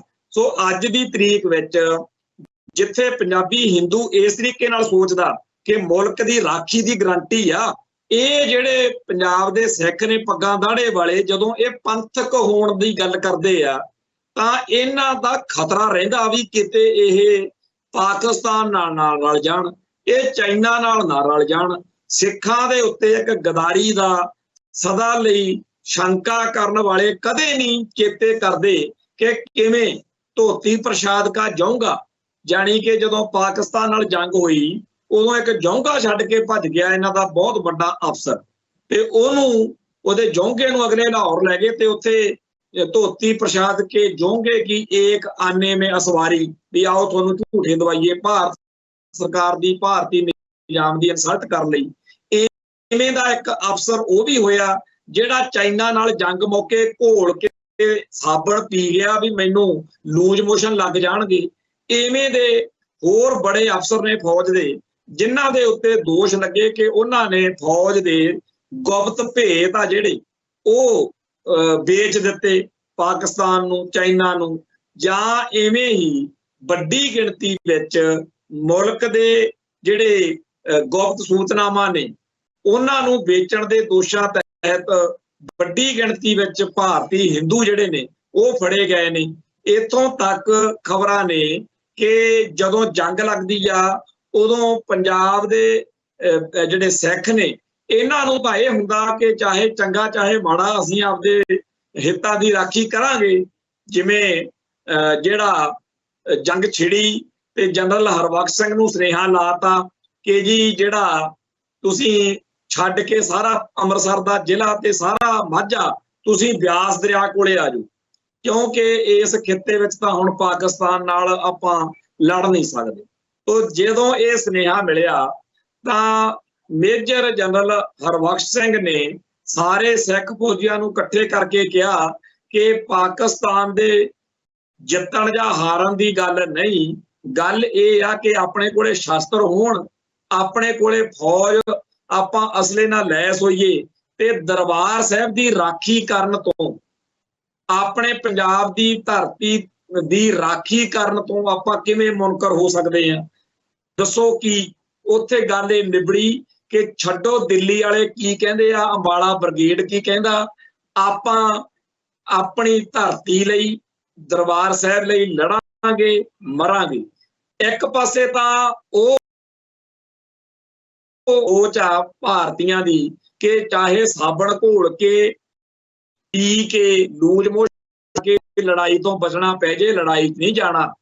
ਇੱਕ ਪਾਸੇ ਉਹ ਸੋਚ ਆ ਕਿ ਜੋਂਗੇ ਛੱਡ ਕੇ ਭੱਜ ਗਏ, ਇੱਕ ਪਾਸੇ ਇਹ ਸੋਚ ਆ ਵੀ ਭਾਰਤ ਦਾ ਹੁਕਮ ਨਹੀਂ ਮੰਨਣਾ, ਚਾਹੇ ਹਾਈ ਕਮਾਂਡ ਜਿਹੜੀ ਕੇਂਦਰੀ ਕਮਾਂਡ ਆ ਫੌਜ ਦੀ ਉਹ ਜੋ ਮਰਜ਼ੀ ਭਕਾਈ ਮਾਰੇ, ਆਪਾਂ ਆਪਦੀ ਪੰਜਾਬ ਦੀ ਧਰਤੀ ਨਾਲ ਤੇ ਦਰਬਾਰ ਸਾਹਿਬ ਨਾਲ ਵਫਾ ਨਿਭਾਉਣੀ। ਉਹ ਇਤਿਹਾਸ ਦੋਨੇ ਤਰ੍ਹਾਂ ਦਾ ਸਾਡੇ ਸਾਰਿਆਂ ਦੇ ਚੇਤੇ ਹੋਣਾ ਚਾਹੀਦਾ ਕਿ ਮੇਜਰ ਜਨਰਲ ਹਰਬਖਸ਼ ਸਿੰਘ ਦੀ ਕਮਾਂਡ ਹੇਠ ਸਿੱਖ ਫੌਜੀਆਂ ਨੇ ਕੀ ਕੀਤਾ ਤੇ ਭਾਰਤੀ ਫੌਜੀਆਂ ਨੇ ਜਾਂ ਭਾਰਤ ਦੇ ਹੋਰ ਲੋਕਾਂ ਨੇ ਕਿਵੇਂ ਮੁਲਕ ਨਾਲ ਗਦਾਰੀ ਕੀਤੀ। ਸਿੱਖਾਂ ਨੂੰ ਕਹਿੰਦੇ ਆ ਵੀ ਸਿੱਖ ਗਦਾਰੀ ਕਰਨਾ ਜਾਣ, ਇਹਨਾਂ ਨੇ ਤਾਂ ਕਦੇ ਕੀਤੀ ਨਹੀਂ, ਤੇ ਜਿਹੜੇ ਗਰੰਟੀਸ਼ੁਦਾ ਗਦਾਰ ਸਾਬਤ ਹੋ ਚੁੱਕੇ ਨੇ ਉਧਰ ਨੂੰ ਇਹ ਗੱਲ ਨਹੀਂ ਕਦੇ ਕਰਦੇ। 1984 ਮੌਕੇ ਦਰਬਾਰ ਸਾਹਿਬ ਦੇ ਉੱਤੇ ਹਮਲਾ ਕਰਨ ਲਈ ਜਦੋਂ ਫੌਜਾਂ ਚੜ੍ਹੀਆਂ, ਉਦੋਂ ਸਿੱਖਾਂ ਨੇ ਫੌਜਾਂ ਵਿੱਚੋਂ ਬਗਾਵਤ ਕੀਤੀ, ਬੈਰਕਾਂ ਛੱਡ ਦਿੱਤੀਆਂ, ਉਹ ਧਰਮੀ ਫੌਜੀ ਅਖਵਾਏ। ਇਹ ਬਿਲਕੁਲ ਸਹੀ ਕਾਰਜ ਕੀਤਾ। ਔਰ ਇਹਨਾਂ ਲਈ ਜਿਹੜੀਆਂ ਦਲੀਲਾਂ ਕਰਨਲ, ਜਰਨਲ ਤੇ ਹੋਰ ਵੱਡੇ ਅਫਸਰ ਦਿੰਦੇ ਰਹੇ, ਉਹਨਾਂ ਵਿੱਚੋਂ ਇੱਕ ਜਿਹੜੀ ਫਿਲਮ ਆਈ ਸੀ ਸਨੀ ਦਿਓਲ ਹੋਣਾ ਕਰਕੇ ਚਰਚਾ ਚ, ਬਾਰਡਰ ਫਿਲਮ ਦੇ ਵਿੱਚ ਰਾਜਸਥਾਨ ਦੇ ਵਿੱਚ ਲੌਂਗੇਵਾਲਾ ਪੋਸਟ ਉੱਤੇ 71 ਦੀ ਜੰਗ ਦਾ ਨਕਸ਼ਾ ਚਿੱਤਰਿਆ ਗਿਆ ਸੀ। ਉਸ ਫਿਲਮ ਦੇ ਰਾਹੀਂ ਇੱਕ ਨਾਇਕ ਜਿਹਦਾ ਨਾਮ ਕੁਲਦੀਪ ਸਿੰਘ ਚਾਂਦਪੁਰੀ ਸੀ, ਉਹਦਾ ਵੀ ਪਹਿਲੀ ਵਾਰ ਲੋਕਾਂ 'ਚ ਚਿਹਰਾ ਛਿੜਿਆ। ਹਾਲਾਂਕਿ ਪੰਜਾਬ ਦੀ ਧਰਤੀ ਉੱਤੇ ਬੇਸ਼ੁਮਾਰ ਇਹੋ ਜਿਹੇ ਯੋਧੇ ਸੂਰਮੇ ਮੌਜੂਦ ਨੇ ਜਿਨ੍ਹਾਂ ਦੇ ਉੱਤੇ ਚਰਚਾ ਹੋਣੀ ਚਾਹੀਦੀ ਆ, ਪਰ ਅਗਲੇ ਕਹਿੰਦੇ ਆ ਨਹੀਂ, ਅਸੀਂ ਤੁਹਾਨੂੰ ਚਮਕੀਲਾ ਹੀਰੋ ਬਣਾ ਕੇ ਦੇਣਾ, ਤੁਸੀਂ ਚਮਕੀਲੇ ਦੇ ਗਾਣੇ ਸੁਣਿਆ ਕਰੋ, ਚਮਕੀਲੇ ਦੀ ਗੰਦਗੀ ਤੁਹਾਡੇ ਲਈ ਜ਼ਰੂਰੀ ਹੈ। ਉਸੇ ਦਲਜੀਤ ਦੋਸਾਂਝ ਨੇ ਜੇਕਰ ਭਾਈ ਜਸਵੰਤ ਸਿੰਘ ਖਾਲੜਾ ਉੱਤੇ ਫਿਲਮ ਬਣਾਈ, ਉਹਨੂੰ ਰੋਕੀ ਬੈਠੇ ਆ ਕਿ ਭਾਈ ਜਸਵੰਤ ਸਿੰਘ ਖਾਲੜਾ ਤੋਂ ਪ੍ਰੇਰਨਾ ਨਾ ਲੈ ਲੈਣ ਪੰਜਾਬ ਦੇ ਸਿੱਖ, ਤੇ ਚਮਕੀਲਾ ਜਿਹੜਾ ਹੈ ਉਹ ਦਿੱਤਾ ਜਾ ਰਿਹਾ। ਸੋ ਪੰਜਾਬ ਦੇ ਵਿੱਚ ਅਸਲੀ ਜਿਹੜੇ ਪੰਥ ਨੂੰ, ਕੌਮ ਨੂੰ, ਆਪਦੇ ਜਜ਼ਬੇ ਨੂੰ, ਸਿੱਖ ਮਰਿਆਦਾ ਨੂੰ ਪਿਆਰ ਕਰਨ ਵਾਲੇ ਹੀਰੋ ਆ, ਉਹਨਾਂ ਨੂੰ ਪਿੱਛੇ ਰੱਖ ਕੇ ਜਿਹੜੇ ਨਕਲੀ ਹੀਰੋ ਆ, ਜਿਹੜੇ ਨੈਗੇਟਿਵ ਲੋਕ ਨੇ, ਉਹਨਾਂ ਨੂੰ ਸਿੱਖਾਂ ਦੇ ਵਿੱਚ ਠੋਸਿਆ ਜਾ ਰਿਹਾ, ਥੋਪਿਆ ਜਾ ਰਿਹਾ। ਖੈਰ, ਜਦੋਂ ਕੁਲਦੀਪ ਸਿੰਘ ਚਾਂਦਪੁਰੀ ਨੇ ਇਸ ਬਾਰਡਰ ਫਿਲਮ ਤੋਂ ਬਾਅਦ ਲੋਕਾਂ 'ਚ ਪਛਾਣ ਬਣੀ, ਉਹਨੇ ਬਹੁਤ ਲੇਖ ਲਿਖੇ, ਅਕਸਰ ਅਖਬਾਰਾਂ 'ਚ ਛਪਦੇ ਹੁੰਦੇ ਸੀ। ਉਹ 1984 ਵਾਲੇ ਧਾਰਮੀ ਫੌਜੀਆਂ ਲਈ ਉਹਨਾਂ ਦਾ ਪੱਖ ਪੇਸ਼ ਕਰਨ ਲਈ ਜੋ ਦਲੀਲਾਂ ਦਿੰਦਾ ਰਿਹਾ, ਕਮਾਲ ਦੀਆਂ ਸੀ। ਸੋ ਜਿਹੜੀ ਸਿੱਖ ਕੌਮ ਆ, ਇਹਨੇ ਕਦੇ ਵੀ ਕਿਸੇ ਨਾਲ ਗਦਾਰੀ ਨਾ ਕੀਤੀ, ਨਾ ਇਹਦੇ ਬਲੱਡ 'ਚ। ਇੱਥੋਂ ਤੱਕ ਕਿ ਅੱਜ ਜੋ ਮਰਜ਼ੀ ਉਹਦੀ ਵਿਆਖਿਆ ਬਦਲ ਕੇ ਕਰ ਰਹੇ ਨੇ ਸਾਡੇ ਭਰਾ, ਪਰ ਸਾਰਾ ਗੜੀ ਦੀ ਲੜਾਈ ਦੁਨੀਆ ਦੇ ਵਿੱਚ ਫਰਾਂਸ, ਇੰਗਲੈਂਡ ਤੇ ਹੋਰਨਾਂ ਮੁਲਕਾਂ ਦੇ ਵਿੱਚ ਪੜ੍ਹਾਈ ਜਾਂਦੀ ਆ ਕਿ ਕਿਵੇਂ ਗਿਣਤੀ ਦੇ ਸਿੱਖਾਂ ਨੇ ਉੱਥੇ ਹਜ਼ਾਰਾਂ ਦਾ ਮਲਖਈਆ, ਲੱਖਾਂ ਦਾ ਮਲਖਈਆ ਸੀ ਜਿਹਦੇ ਨਾਲ ਜੰਗ ਲੜ ਕੇ ਇਤਿਹਾਸ ਸਿਰਜਿਆ। ਤੇ ਉਹਨਾਂ ਸਾਰੇ ਫੌਜੀਆਂ ਦੀਆਂ ਫੋਟੋਆਂ, ਉਹਨਾਂ ਸਾਰੇ ਫੌਜੀਆਂ ਦਾ ਰਿਕਾਰਡ ਜਿਹੜੇ ਬਿਲਕੁਲ ਮੰਨਦੇ ਆ ਕਿ ਫਰੰਗੀ ਲਈ ਲੜੇ ਤੇ ਫਰੰਗੀ ਨੇ, ਗੋਰੇ ਨੇ ਸਾਡਾ ਮੁਲਕ ਦੱਬਿਆ ਹੋਇਆ ਸੀ, ਪਰ ਉਸ ਮੌਕੇ ਉਹ ਫੌਜੀ ਸੀ ਜਿਸ ਸਰਕਾਰ ਦੇ ਉਹਦੇ ਪ੍ਰਤੀ ਵਫਾਦਾਰੀ ਉਹਨਾਂ ਨੇ ਪੂਰਨ ਤੌਰ ਤੇ ਨਿਭਾ ਕੇ ਇਤਿਹਾਸ ਦੇ ਵਿੱਚ ਇੱਕ ਨਵਾਂ ਮੋੜ ਜਿਹੜਾ ਕਿ ਸਿੱਖ ਕਿਵੇਂ ਵਫਾ ਕਰਦਾ ਉਹ ਦਿਖਾਇਆ। ਖੈਰ, ਉਹਨਾਂ ਸਮੇਤ ਸਾਰਾਗੜ੍ਹੀ ਵਾਲੇ ਫੌਜੀਆਂ ਸਮੇਤ ਬੇਅੰਤ ਇਹੋ ਜਿਹੀਆਂ ਘਟਨਾਵਾਂ, ਇਤਿਹਾਸਕ ਵਾਰਤਾਵਾਂ ਨੇ। ਇੱਥੇ ਇੱਕ ਰਿਟਾਇਰਡ ਫੌਜੀ ਅਫਸਰ ਨੇ ਇੱਕ ਪੂਰੀ ਕਿਤਾਬ ਲਿਖੀ ਆ ਇਹੋ ਜਿਹੀਆਂ ਘਟਨਾਵਾਂ ਉੱਤੇ, ਬਹੁਤ ਤੁਸੀਂ ਪੜ੍ਹਿਆ। ਪਰ ਇਹ ਸਾਰਾ ਭੁੱਲ ਕੇ ਪੰਜਾਬੀ ਹਿੰਦੂ ਦੇ ਰਾਹੀਂ ਇੱਕ ਗੱਲ ਘੁਮਾਈ ਜਾ ਰਹੀ ਆ ਕਿ ਪੰਜਾਬ ਤਾਂ ਸੇਫ ਹੋਊਗਾ, ਭਾਰਤ ਤਾਂ ਸੇਫ ਹੋਊਗਾ ਜੇ ਪੱਗਾਂ ਦਾੜੇ ਵਾਲੇ ਜਿਹੜੇ ਨੇ, ਇਹਨਾਂ ਦਾ ਧਰਮ, ਇਹਨਾਂ ਦੀ ਬੋਲੀ, ਇਹਨਾਂ ਦਾ ਸੱਭਿਆਚਾਰ ਖਤਮ ਕਰਕੇ ਆਪਾਂ ਯੂਪੀ ਬਿਹਾਰ ਵਰਗਾ ਪੰਜਾਬ ਸਾਰਾ ਬਣਾ ਲਈਏ। ਇਸ ਸੋਚ ਵਾਲੇ ਲੋਕਾਂ ਨੂੰ ਇਸ ਗੱਲ ਦਾ ਚੇਤਾ ਹੀ ਨਹੀਂ ਕਿ ਪਾਕਿਸਤਾਨ ਦੇ ਵਿੱਚ ਉੱਥੋਂ ਦੇ ਵੱਡੇ ਅਫਸਰਾਂ ਦੇ ਆਧਾਰ ਤੇ ਇੱਕ ਇੱਥੇ ਖਬਰ ਘੁੰਮ ਰਹੀ ਆ ਕਿ ਭਾਰਤ ਨਾਲ ਹੋਣ ਵਾਲੀਆਂ ਜੰਗਾਂ ਅਸੀਂ ਸਿੱਖ ਸਰਦਾਰਾਂ ਕਰਕੇ ਹਾਰੇ। ਚਾਈਨਾ ਵਾਲੇ ਆ ਜਿਹੜੇ ਪਿੱਛੇ ਜੇ ਜੰਗ ਛਿੜੀ ਬਾਰਡਰ ਦੇ ਉੱਤੇ ਚਾਈਨਾ ਵਾਲੇ ਪਾਸੇ ਮਾੜੀ ਜੀ ਗਲਵਾਨ ਘਾਟੀ ਦੇ ਵਿੱਚ, ਤੇ ਸਾਡੇ ਜਿਹੜੀ ਆ ਬੀਜੇਪੀ ਵਾਲਾ ਭਾਗਮਾ ਬ੍ਰਿਗੇਡ ਜਿਹੜਾ ਸਿੱਖੀ ਦਾ ਭੋਗ ਪਾ ਕੇ ਸਿੱਖਾਂ ਨੂੰ ਕੇਸਾਧਾਰੀ ਹਿੰਦੂ ਗਰਦਾਨਣ ਤੱਕ ਆਇਆ ਹੋਇਆ। ਕਾਂਗਰਸ ਵਾਲੇ ਕਹਿੰਦੇ ਆ ਵੀ ਸਿੱਖ ਬਿਲਕੁਲ ਹੀ ਮਾਰ ਦੇਣੇ ਚਾਹੀਦੇ ਆ, ਸਮੂਲ ਨਾਸ਼ ਕਰਨਾ ਚਾਹੀਦਾ, ਬੀਜ ਨਾਸ਼ ਕਰ ਦੇਣਾ ਚਾਹੀਦਾ ਇਹਨੂੰ। ਉਹ ਤਾਂ ਇਸ ਤਰੀਕੇ ਨਾਲ ਚੱਲਦੇ। ਜਿਹੜੇ ਬੀਜੇਪੀ ਵਾਲੇ ਨੇ, ਭਾਗਮਾ ਬ੍ਰਿਗੇਡ ਵਾਲੇ ਨੇ, ਇਹ ਕਹਿੰਦੇ ਆ ਵੀ ਮਾਰੋ ਨਾ, ਉਹੀ ਇਹਨਾਂ ਨੂੰ ਖੜੇ ਖੜੋਤਿਆਂ ਨੂੰ ਕੇਸਾਧਾਰੀ ਹਿੰਦੂ ਬਣਾ ਲਓ, ਇਹਨਾਂ ਦੇ ਦਿਲ ਦਿਮਾਗ ਵਿੱਚੋਂ ਸਿੱਖੀ ਕੱਢ ਕੇ ਹਿੰਦੂਇਜ਼ਮ ਭਰ ਦਿਓ। ਸੋ ਇਹ ਜਿਹੜੇ ਦੋ ਏਜੰਡੇ ਨੇ, ਦੋਨੇ ਹੀ ਏਜੰਡੇ ਪੰਥ ਲਈ, ਕੌਮ ਲਈ ਖਤਰਨਾਕ ਨੇ। ਕੋ ਜਿਹੜੀ ਜਦੋਂ ਚਾਈਨਾ ਵਾਲਿਆਂ ਨੇ ਉੱਥੇ ਅਟੈਕ ਕੀਤਾ, ਗਲਵਾਨ ਘਾਟੀ 'ਚ ਖੜਕਾ ਦੜਕਾ ਹੋਇਆ, ਚੇਤੇ ਕਰੋ ਕਿਵੇਂ ਤੁਰੰਤ ਰਾਜਨਾਥ ਸਿੰਘ ਉਦੋਂ ਰੱਖਿਆ ਮੰਤਰੀ ਸੀ, ਉਹਨੇ ਹੁਕਮ ਚਾੜਤਾ ਤੇ ਸਿੱਖ ਫੌਜੀਆਂ ਨੂੰ ਝੰਡੇ, ਕਹਿੰਦੇ ਤੁਸੀਂ ਹੁਣ ਪੀਲੇ ਖਾਲਿਸਤਾਨੀ ਝੰਡੇ, ਅੱਜ ਨਹੀਂ ਸਾਨੂੰ ਲੱਗਦੇ ਵੀ ਖਾਲਿਸਤਾਨੀ ਨੇ, ਇਹ ਪੀਲੇ ਝੰਡੇ ਲਾ ਕੇ ਗੁਰੂ ਗ੍ਰੰਥ ਸਾਹਿਬ ਲੈ ਕੇ ਤੁਸੀਂ ਬਾਰਡਰ ਵੱਲ ਨੂੰ ਜਾਓ। ਕਿਉਂ? ਕਿਉਂਕਿ ਹੁਣ ਚਾਈਨਾ ਨੂੰ ਇਹ ਦਿਖਾਉਣਾ ਕਿ ਦੇਖੋ ਸਾਡੇ ਕੋਲੇ ਸਿੱਖ ਫੌਜੀ ਨੇ। ਸਿੱਖ ਫੌਜੀ ਦਿਖਾ ਕੇ ਚਾਈਨਾ ਨੂੰ ਡਰਾਉਂਦੇ ਆ। ਸਿੱਖ ਫੌਜੀ ਦਿਖਾ ਕੇ ਚਾਈਨਾ ਦੇ ਨਾਲ ਪਾਕਿਸਤਾਨ ਨੂੰ ਜਾਂ ਦੁਨੀਆ ਦੇ ਵਿੱਚ ਜਦੋਂ ਵੀ ਪੇਚਾ ਪੈਂਦਾ, ਮੈਨੂੰ ਚੰਗੀ ਤਰ੍ਹਾਂ ਯਾਦ ਆ ਜਦੋਂ ਸ਼੍ਰੀਲੰਕਾ ਦੇ ਵਿੱਚ ਉੱਥੇ ਪੀਸ ਸ਼ਾਂਤੀ ਸਥਾਪਿਤ ਕਰਨ ਲਈ ਸੈਨਾ ਭਾਰਤ ਨੇ ਭੇਜੀ, ਉਦੋਂ ਵੀ ਸਿੱਖ ਫੌਜੀ ਭੇਜੇ ਗਏ। ਸੋ ਸਾਰੀ ਦੁਨੀਆ ਦੇ ਵਿੱਚ ਜਦੋਂ ਤਾਂ ਪੰਗਾ ਖੜਾ ਹੋ ਜੇ, ਉਦੋਂ ਭਾਰਤੀ ਸਿਸਟਮ ਨੂੰ ਸਿੱਖ ਫੌਜੀ ਦਿਖਦਾ, ਝੰਡਾ ਸਾਡਾ ਚਾਹੀਦਾ ਪੀਲਾ, ਤੇ ਜਦੋਂ ਹੋ ਜਾਵੇ ਕਿਤੇ ਸ਼ਾਂਤੀ, ਉਦੋਂ ਫਿਰ ਇਹਨਾਂ ਵਰਗਾ ਸਿਆਣਾ ਕੋਈ ਨਹੀਂ, ਉਦੋਂ ਕਹਿੰਦੇ ਆ ਜੀ ਸਾਡੇ ਨਾਲ ਗੱਲ ਕਰੋ, ਅਸੀਂ ਦੇਖਾਂਗੇ ਕਿ ਪੱਗ ਕਿੰਨੇ ਮੀਟਰ ਦੀ ਹੋਣੀ ਚਾਹੀਦੀ ਆ, ਸਿੱਖ ਨੇ ਕਿਹਨੂੰ ਦੋਸਤ ਮੰਨਣਾ, ਕਿਹਨੂੰ ਦੁਸ਼ਮਣ ਮੰਨਣਾ, ਸਿੱਖਾਂ ਨੇ ਕਿਹੜੇ ਦਿਨ ਨਹਾਉਣਾ, ਕਿਹੜੇ ਦਿਨ ਨਹੀਂ ਨਹਾਉਣਾ, ਕੁੜਤਾ ਪਜਾਮਾ ਪਾਉਣਾ ਕਿ ਪੈਂਟ, ਅਸੀਂ ਦੱਸਾਂਗੇ। ਮਤਲਬ ਕਿ ਹਿੰਦੂ ਕਹਿੰਦਾ ਕਿ ਅਸੀਂ ਮਾਲਕ ਹਾਂ ਇਸ ਮੁਲਕ ਦੇ, ਨਹੀਂ ਅਸੀਂ ਹਿੰਦੂ ਸਿੱਖਾਂ ਦੇ ਵੀ ਮਾਲਕ। ਸੋ ਇਹ ਜਿਹੜੀ ਘਿਨਾਉਣੀ ਸੋਚ ਦੇ ਤਹਿਤ ਪੰਜਾਬੀ ਹਿੰਦੂ ਨੂੰ ਆਪਦੇ ਏਜੰਡੇ ਤੇ ਲਈ ਫਿਰਦੇ ਆ, ਇਹ ਭੁੱਲੇ ਫਿਰਦੇ ਨੇ ਕਿ ਜਿੰਨਾ ਟਾਈਮ ਸਿੱਖ ਧਰਮ ਹੈ, ਜਿੰਨਾ ਟਾਈਮ ਸਿੱਖੀ ਹੈ, ਉਹਨਾਂ ਟਾਈਮ ਪੰਜਾਬ ਤਾਂ ਸੁਰੱਖਿਅਤ ਹੈਗਾ ਹੀ ਆ, ਭਾਰਤ ਵੀ ਤੁਹਾਡਾ ਸੁਰੱਖਿਅਤ ਆ। ਲੱਕੜ ਨਾਲ ਲੋਹਾ ਸਮਝ ਲਓ ਵੀ ਤਰ ਰਿਹਾ ਹੈ, ਤਾਂ ਮਾੜੀ ਗੱਲ ਆ। ਜਿਹੜਾ ਮੁਲਕ ਸਾਡੀ ਹੋਂਦ ਹਸਤੀ ਦਾ ਦੁਸ਼ਮਣ ਬਣਿਆ ਫਿਰਦਾ, ਅਸੀਂ ਉਹ ਤੋਂ ਲੈਣਾ ਕੀ ਆ। ਪਰ ਜਿੰਨਾ ਟਾਈਮ ਖਾਲਿਸਤਾਨ ਨਹੀਂ ਬਣਦਾ, ਉਹਨਾਂ ਟਾਈਮ ਇਹ ਉਵੇਂ ਦੇ ਹਾਲਾਤ ਨੇ ਸਾਡੇ ਲਈ, ਜਿਵੇਂ ਗੋਰਿਆਂ ਤੋਂ ਆਜ਼ਾਦੀ ਲਈ ਵੀ ਲੜ ਰਹੇ ਸੀ ਤੇ ਸਾਰਾਗੜ੍ਹੀ ਦੇ ਵਿੱਚ ਗੋਰਿਆਂ ਦੇ ਲਈ ਵੀ ਲੜਦੇ ਫਿਰਦੇ ਸੀ। ਸੋ ਇਹ ਤਾਂ ਚਲੋ ਸੱਚੇ ਪਾਤਸ਼ਾਹ ਦੇ ਰੰਗ ਨੇ, ਪਰ ਸੱਚਾਈ ਇਹ ਹੈ ਕਿ ਜੇਕਰ ਜਿਹੜੀਆਂ ਗੱਲਾਂ ਇਹ ਕਹਿੰਦੇ ਆ ਲਾਲੇ ਭੋਲੇ ਬਈ ਸਿੱਖੀ ਖਤਮ ਹੋ ਜੇ, ਸਿੱਖ ਜਿਹੜੇ ਆ ਖਤਮ ਹੋ ਜਾਣ ਪੰਜਾਬ 'ਚ, ਹਿੰਦੂ ਹਿੰਦੁਸਤਾਨ ਦਾ ਝੰਡਾ ਝੂਲ ਜੇ, ਬਈ ਉਦੋਂ ਬਾਅਦ ਨਜ਼ਾਰੇ ਆ। ਸੱਚਾਈ ਇਹ ਆ ਕਿ ਫਿਰ ਪਾਕਿਸਤਾਨ ਵਾਲਿਆਂ ਨੇ, ਚਾਈਨਾ ਵਾਲਿਆਂ ਨੇ ਨਾ ਇੱਥੋਂ ਅੱਧੀ ਰਾਤ ਨੂੰ ਅੰਦਰ ਵੜ ਕੇ ਘਰਾਂ 'ਚੋਂ ਲਾਲੇ ਚੱਕ ਕੇ ਲੈ ਜਾ ਕਰਨੀਆਂ, ਜਿਹੜੀਆਂ ਮਝੂਲਾਂ ਜੀਆਂ, ਪਰਮਾਣੂ ਬੰਬ, ਤਰਸ਼ੂਲ, ਪ੍ਰਿਥਵੀ, ਇਹ ਤਾਂ ਗੱਲਾਂ ਹੀ ਕੁਛ ਨਹੀਂ, ਚਪੇੜਾ ਮਾਰ ਕੇ ਖੋ ਕੇ ਲੈ ਜਾ ਕਰਨਗੇ। ਕਿਉਂਕਿ ਜਿਹੜੀ ਪੰਜਾਬੀ ਬੋਲੀ ਨੂੰ ਖਤਮ ਕਰਨ ਦੇ ਲਈ ਤੁਸੀਂ ਲੱਗੇ ਹੋਏ ਹੋ ਨਾ, ਇਹਦਾ ਹੀ ਬੋਲਬਾਲਾ, ਇਹਦਾ ਹੀ ਜਕਾਰਾ, ਇਹਦਾ ਹੀ ਲਲਕਾਰਾ, ਇਹਦੀ ਹੀ ਵੰਗਾਰ ਆ ਜਿਹੜੀ ਦੁਸ਼ਮਣ ਨੂੰ ਹਜ਼ਾਰਾਂ ਗੋਲਿਆਂ ਨਾਲੋਂ ਵੱਧ ਡਰਾਉਂਦੀ ਹੈ।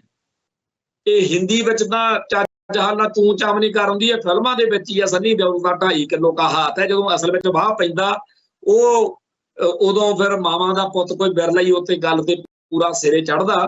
ਸੋ ਸਾਡੀ ਬੋਲੀ, ਸਾਡਾ ਧਰਮ, ਸਾਡਾ ਸੱਭਿਆਚਾਰ ਸਾਨੂੰ ਜਿਸ ਤਰੀਕੇ ਦੀ ਸ਼ਾਨ ਨਾਲ ਜਿਉਣਾ ਸਿਖਾਉਂਦਾ, ਉਸੇ ਸ਼ਾਨ ਨਾਲ ਸਾਨੂੰ ਮਰਨਾ ਵੀ ਸਿਖਾਉਂਦਾ। ਪਰ ਇਹ ਚੀਜ਼ ਇਸ ਮੌਕੇ ਜਿਹੜਾ ਪੰਜਾਬੀ ਹਿੰਦੂ ਆ, ਇਹਦਾ ਦਿੱਲੀ ਦੇ ਏਜੰਡੇ ਨਾਲ ਸਹਿਮਤ ਹੋ ਕੇ ਖਿਲਾਫ ਭੁਗਤਣਾ, ਇਹਨੂੰ ਸਮਝ ਹੋਣੀ ਚਾਹੀਦੀ ਆ। ਬਹੁਤ ਸਾਰੇ ਇਹੋ ਜਿਹੇ ਬੰਦੇ ਹੁਣ ਮਾਰਕੀਟ 'ਚ ਛੱਡੇ ਹੋਏ ਨੇ ਜਿਹੜੇ ਬੜਾ ਪ੍ਰਭਾਵ ਸਿਰਜ ਰਹੇ ਨੇ, ਔਰ ਇਹਨਾਂ ਦੇ ਨਾਲ ਜਿਹੜੇ ਕਾਂਗਰਸੀ ਸਿੱਖ, ਬਾਦਲ ਦਲ ਵਾਲੇ ਸਿੱਖ, ਭਾਜਪਾ ਵਾਲੇ ਸਿੱਖ, ਕਾਮਰੇਡ ਸਿੱਖ, ਜਾਣੀ ਕਿ ਭਾਰਤੀ ਮੁੱਖ ਧਾਰਾ ਨੂੰ ਮੱਥਾ ਟੇਕੀ ਬੈਠੇ ਸਿੱਖ, ਜਿਨ੍ਹਾਂ 'ਚ ਸਭ ਤੋਂ ਵੱਧ ਮਿਸ਼ਨਰੀ ਭਾਵਨਾ ਵਾਲੇ ਸਿੱਖ, ਇਹਨਾਂ ਨੂੰ ਬੜੀ ਇਸ ਗੱਲ ਦੀ ਆ ਵੀ ਜਿਹੜੇ ਪੰਥ ਪ੍ਰਸਤ ਸਿੱਖ ਨੇ ਜਾਂ ਖਾਲਿਸਤਾਨੀ ਸਿੱਖ ਨੇ, ਜੇ ਕਿਤੇ ਇਹ ਮਰ ਮੁੱਕ ਜਾਣ, ਖਤਮ ਹੋ ਜਾਣ, ਉਹ ਜਿਹੜੇ ਦਿੱਲੀ ਤੇ ਨਾਗਪੁਰ ਦੇ ਏਜੰਡੇ 'ਚ ਫਸੇ ਹੋਏ ਪੰਜਾਬੀ ਹਿੰਦੂ ਦੀ ਬਿਮਾਰੀ ਆ, ਉਹ ਤਾਂ ਅਲੱਗ ਵਾ। ਸਾਡੇ ਸਿੱਖਾਂ ਦੇ ਘਰਾਂ 'ਚ ਜੰਮੇ ਹੋਏ ਬਹੁਤ ਸਾਰਿਆਂ ਨੂੰ ਇਹ ਬਿਰਤਾ ਬਿਮਾਰੀ ਪਈ ਹੋਈ ਆ ਕਿ ਇਹ ਜਿਹੜੇ ਖਾਲਿਸਤਾਨ ਦਾ ਝੰਡਾ ਚੱਕੀ ਫਿਰਦਾ, ਜੇ ਕਿਤੇ ਇਹ ਹਟ ਜਾਣ ਨਾ, ਅਸੀਂ ਤਾਂ ਭਾਰਤ ਨਾਲ, ਹਿੰਦੂਆਂ ਨਾਲ ਬੜਾ ਸੌਖਾ ਰਹਿ ਸਕਦੇ ਹਾਂ। ਇਹਨਾਂ ਨੂੰ ਇਹ ਅਕਲ ਨਹੀਂ ਹੈ ਕਿ ਜਿਹੜਾ ਤੁਹਾਡੀ ਚੜ੍ਹਤ, ਤੁਹਾਡੀ ਟੌਹਰ ਆ, ਉਹ ਇਹਨਾਂ ਪੰਥ ਪ੍ਰਸਤ ਤੇ ਖਾਲਿਸਤਾਨੀ ਸਿੱਖਾਂ ਕਰਕੇ ਹੀ ਆ। ਜੇਕਰ ਤੁਹਾਡੀ ਭਾਵਨਾ ਪੂਰੀ ਹੋ ਗਈ ਤੇ ਪੰਜਾਬ ਦੇ ਵਿੱਚ, ਦੁਨੀਆ ਦੇ ਵਿੱਚ ਤੁਹਾਡੇ ਵਰਗੇ ਹੀ ਇਕੱਲੇ ਲਾਲੇ ਭੋਲੇ ਜੇ ਜਿਹੜੇ ਸਿੱਖ ਨੇ, ਬੀਬੇ ਸਿੱਖ, ਕਿਊਟ ਜੇ ਸਿੱਖ, ਇਹ ਰਹਿ ਗਏ ਨਾ, ਫਿਰ ਤੁਹਾਡੇ ਜੁੱਤੀ ਟਿਕਾ ਕੇ ਫੇਰਨਗੇ। ਚੇਤੇ ਕਰੋ 1984 ਤੇ ਨਵੰਬਰ 84, ਜੂਨ 84 ਤੇ ਨਵੰਬਰ 84, ਜੂਨ 84 ਨੂੰ ਪੰਥ ਨੂੰ ਪ੍ਰਣਾਏ ਹੋਏ ਕੌਮ ਦੇ ਸਿਧਾਂਤਾਂ ਉੱਤੇ, ਸਿੱਖੀ ਦੇ ਸਿਧਾਂਤਾਂ ਉੱਤੇ, ਦਸ਼ਮੇਸ਼ ਪਾਤਸ਼ਾਹ ਦੇ ਦਰਸਾਏ ਮਾਰਗ ਉੱਤੇ ਚੱਲਣ ਵਾਲੇ ਸ਼ਸਤਰ ਅਤੇ ਸ਼ਾਸਤਰ ਦੇ ਧਾਰਨੀ ਜਦੋਂ ਦਰਬਾਰ ਸਾਹਿਬ ਦੇ ਵਿੱਚ ਫੌਜਾਂ ਚੜ੍ਹ ਕੇ ਆਈਆਂ, ਫੌਜ ਸੀ ਫੌਜ, ਤੇ ਇੱਥੇ 10-15 ਦਿਨ ਜੋ ਧੁੱਕੀ ਕੱਢੀ, ਜੋ ਉਹਦੀਆਂ ਢੇਰੀਆਂ ਲਾਈਆਂ, ਉਹ ਚੇਤੇ ਕਰੋ। ਤੇ ਦੂਜੇ ਪਾਸੇ ਨਵੰਬਰ 84 ਨੂੰ ਲਾਲੇ ਭੋਲੇ ਸਿੱਖ ਅਗਲਿਆਂ ਨੇ ਘਰਾਂ 'ਚ ਵੜ ਕੇ ਨਾਲੇ ਤਾਂ ਗਲਾਂ 'ਚ ਟਾਇਰ ਪਾਏ, ਨਾਲੇ ਮੂੰਹ ਸਿਰ ਮੁੰਨ ਕੇ, ਨਾਲੇ ਜੋ ਜਲੀਲ ਜੋ ਕੌਮ ਸਾਨੂੰ ਜੂਨ 84 ਵਿੱਚ ਹੋਈ ਜਲਾਲਤ ਜ਼ਿਆਦਾ ਤੰਗ ਕਰਦੀ ਆ, ਨਵੰਬਰ 84 ਵਿੱਚ ਹੋਈ ਜਲਾਲਤ ਸਾਨੂੰ ਜ਼ਿਆਦਾ ਤੰਗ ਕਰਦੀ ਆ। ਜੂਨ 84 ਨੂੰ ਤਾਂ ਸਾਨੂੰ ਫਖਰ ਨਾਲ ਸਿਰ ਉੱਚਾ ਹੁੰਦਾ ਕਿ ਇੱਥੇ ਲੜ ਕੇ ਮਰੇ। ਸੋ ਜਿਹੜਾ ਕੌਮ ਦੇ ਅੰਦਰ ਪੰਥ ਲਈ, ਕੌਮ ਲਈ ਲੜਨ ਮਰਨ ਦਾ ਜਜ਼ਬਾ ਭਰਦੀਆਂ ਰੂਹਾਂ ਨੇ, ਜਿਹੜੇ ਲੋਕ ਕੌਮ ਲਈ ਸਿਰ ਤਲੀ ਤੇ ਧਰ ਕੇ ਲੜਨ ਦਾ ਮਰਨ ਦਾ ਪਾਠ ਪੜਾਉਂਦੇ ਨੇ, ਉਹ ਕੌਮੀ ਸੂਰਮੇ ਨੇ। ਜਿਹੜੇ ਲੋਕ ਦੂਜੇ ਪਾਸੇ ਨੂੰ ਕੌਮ ਨੂੰ ਤੋਰਦੇ ਆ, ਬੀਬੇ ਬਾਲਕ ਬਣਾਉਣ ਲੱਗੇ ਹੋਏ ਨੇ, ਜਿਹੜੇ ਬਹੁਤ ਸਾਡੇ ਭੈਣ ਭਰਾਵਾਂ ਤੇ ਵੀ ਅਸਰ ਆ ਵੀ ਦੇਖਿਓ ਜੀ ਕਿਤੇ ਮਾਹੌਲ ਖਰਾਬ ਨਾ ਹੋ ਜੇ।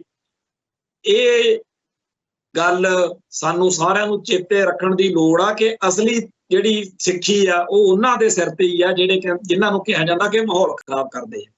ਸੋ ਜਿਨ੍ਹਾਂ ਸਿੱਖਾਂ ਨੂੰ ਭਾਰਤੀ ਸਟੇਟ ਜਾਂ ਪੰਜਾਬੀ ਹਿੰਦੂ ਜਾਂ ਜਿਹੜੇ ਆ ਕੇਸਾਧਾਰੀ ਸਿੱਖ ਵਿਚਾਰੇ, ਭਾਜਪਾਈ ਸਿੱਖ, ਕਾਂਗਰਸੀ ਸਿੱਖ, ਮਿਸ਼ਨਰੀ ਸਿੱਖ ਤੇ ਲੱਲੜ ਪੱਲੜ, ਇਹ ਸਾਰੇ ਰਲ ਕੇ ਕਹਿੰਦੇ ਆ ਕਿ ਜੀ ਇਹ ਜਿਹੜੇ ਕੌਮ ਪ੍ਰਸਤ ਸਿੱਖ ਨੇ ਇਹ ਜੀ ਬਿਰਤਾ ਖੜੀ ਕਰਦੇ ਆ, ਮਾਹੌਲ ਖਰਾਬ ਕਰਦੇ ਆ। ਭਾਈ ਜਿੰਨਾ ਟਾਈਮ ਇਹ ਮਾਹੌਲ ਖਰਾਬ ਕਰਨ ਵਾਲਾ ਸਿੱਖ ਬਚਿਆ ਹੋਇਆ, ਉਹਨਾਂ ਟਾਈਮ ਹੀ ਸਿੱਖੀ ਦੀ ਚੜ੍ਹਦੀ ਕਲਾ ਰਹਿਣੀ ਆ।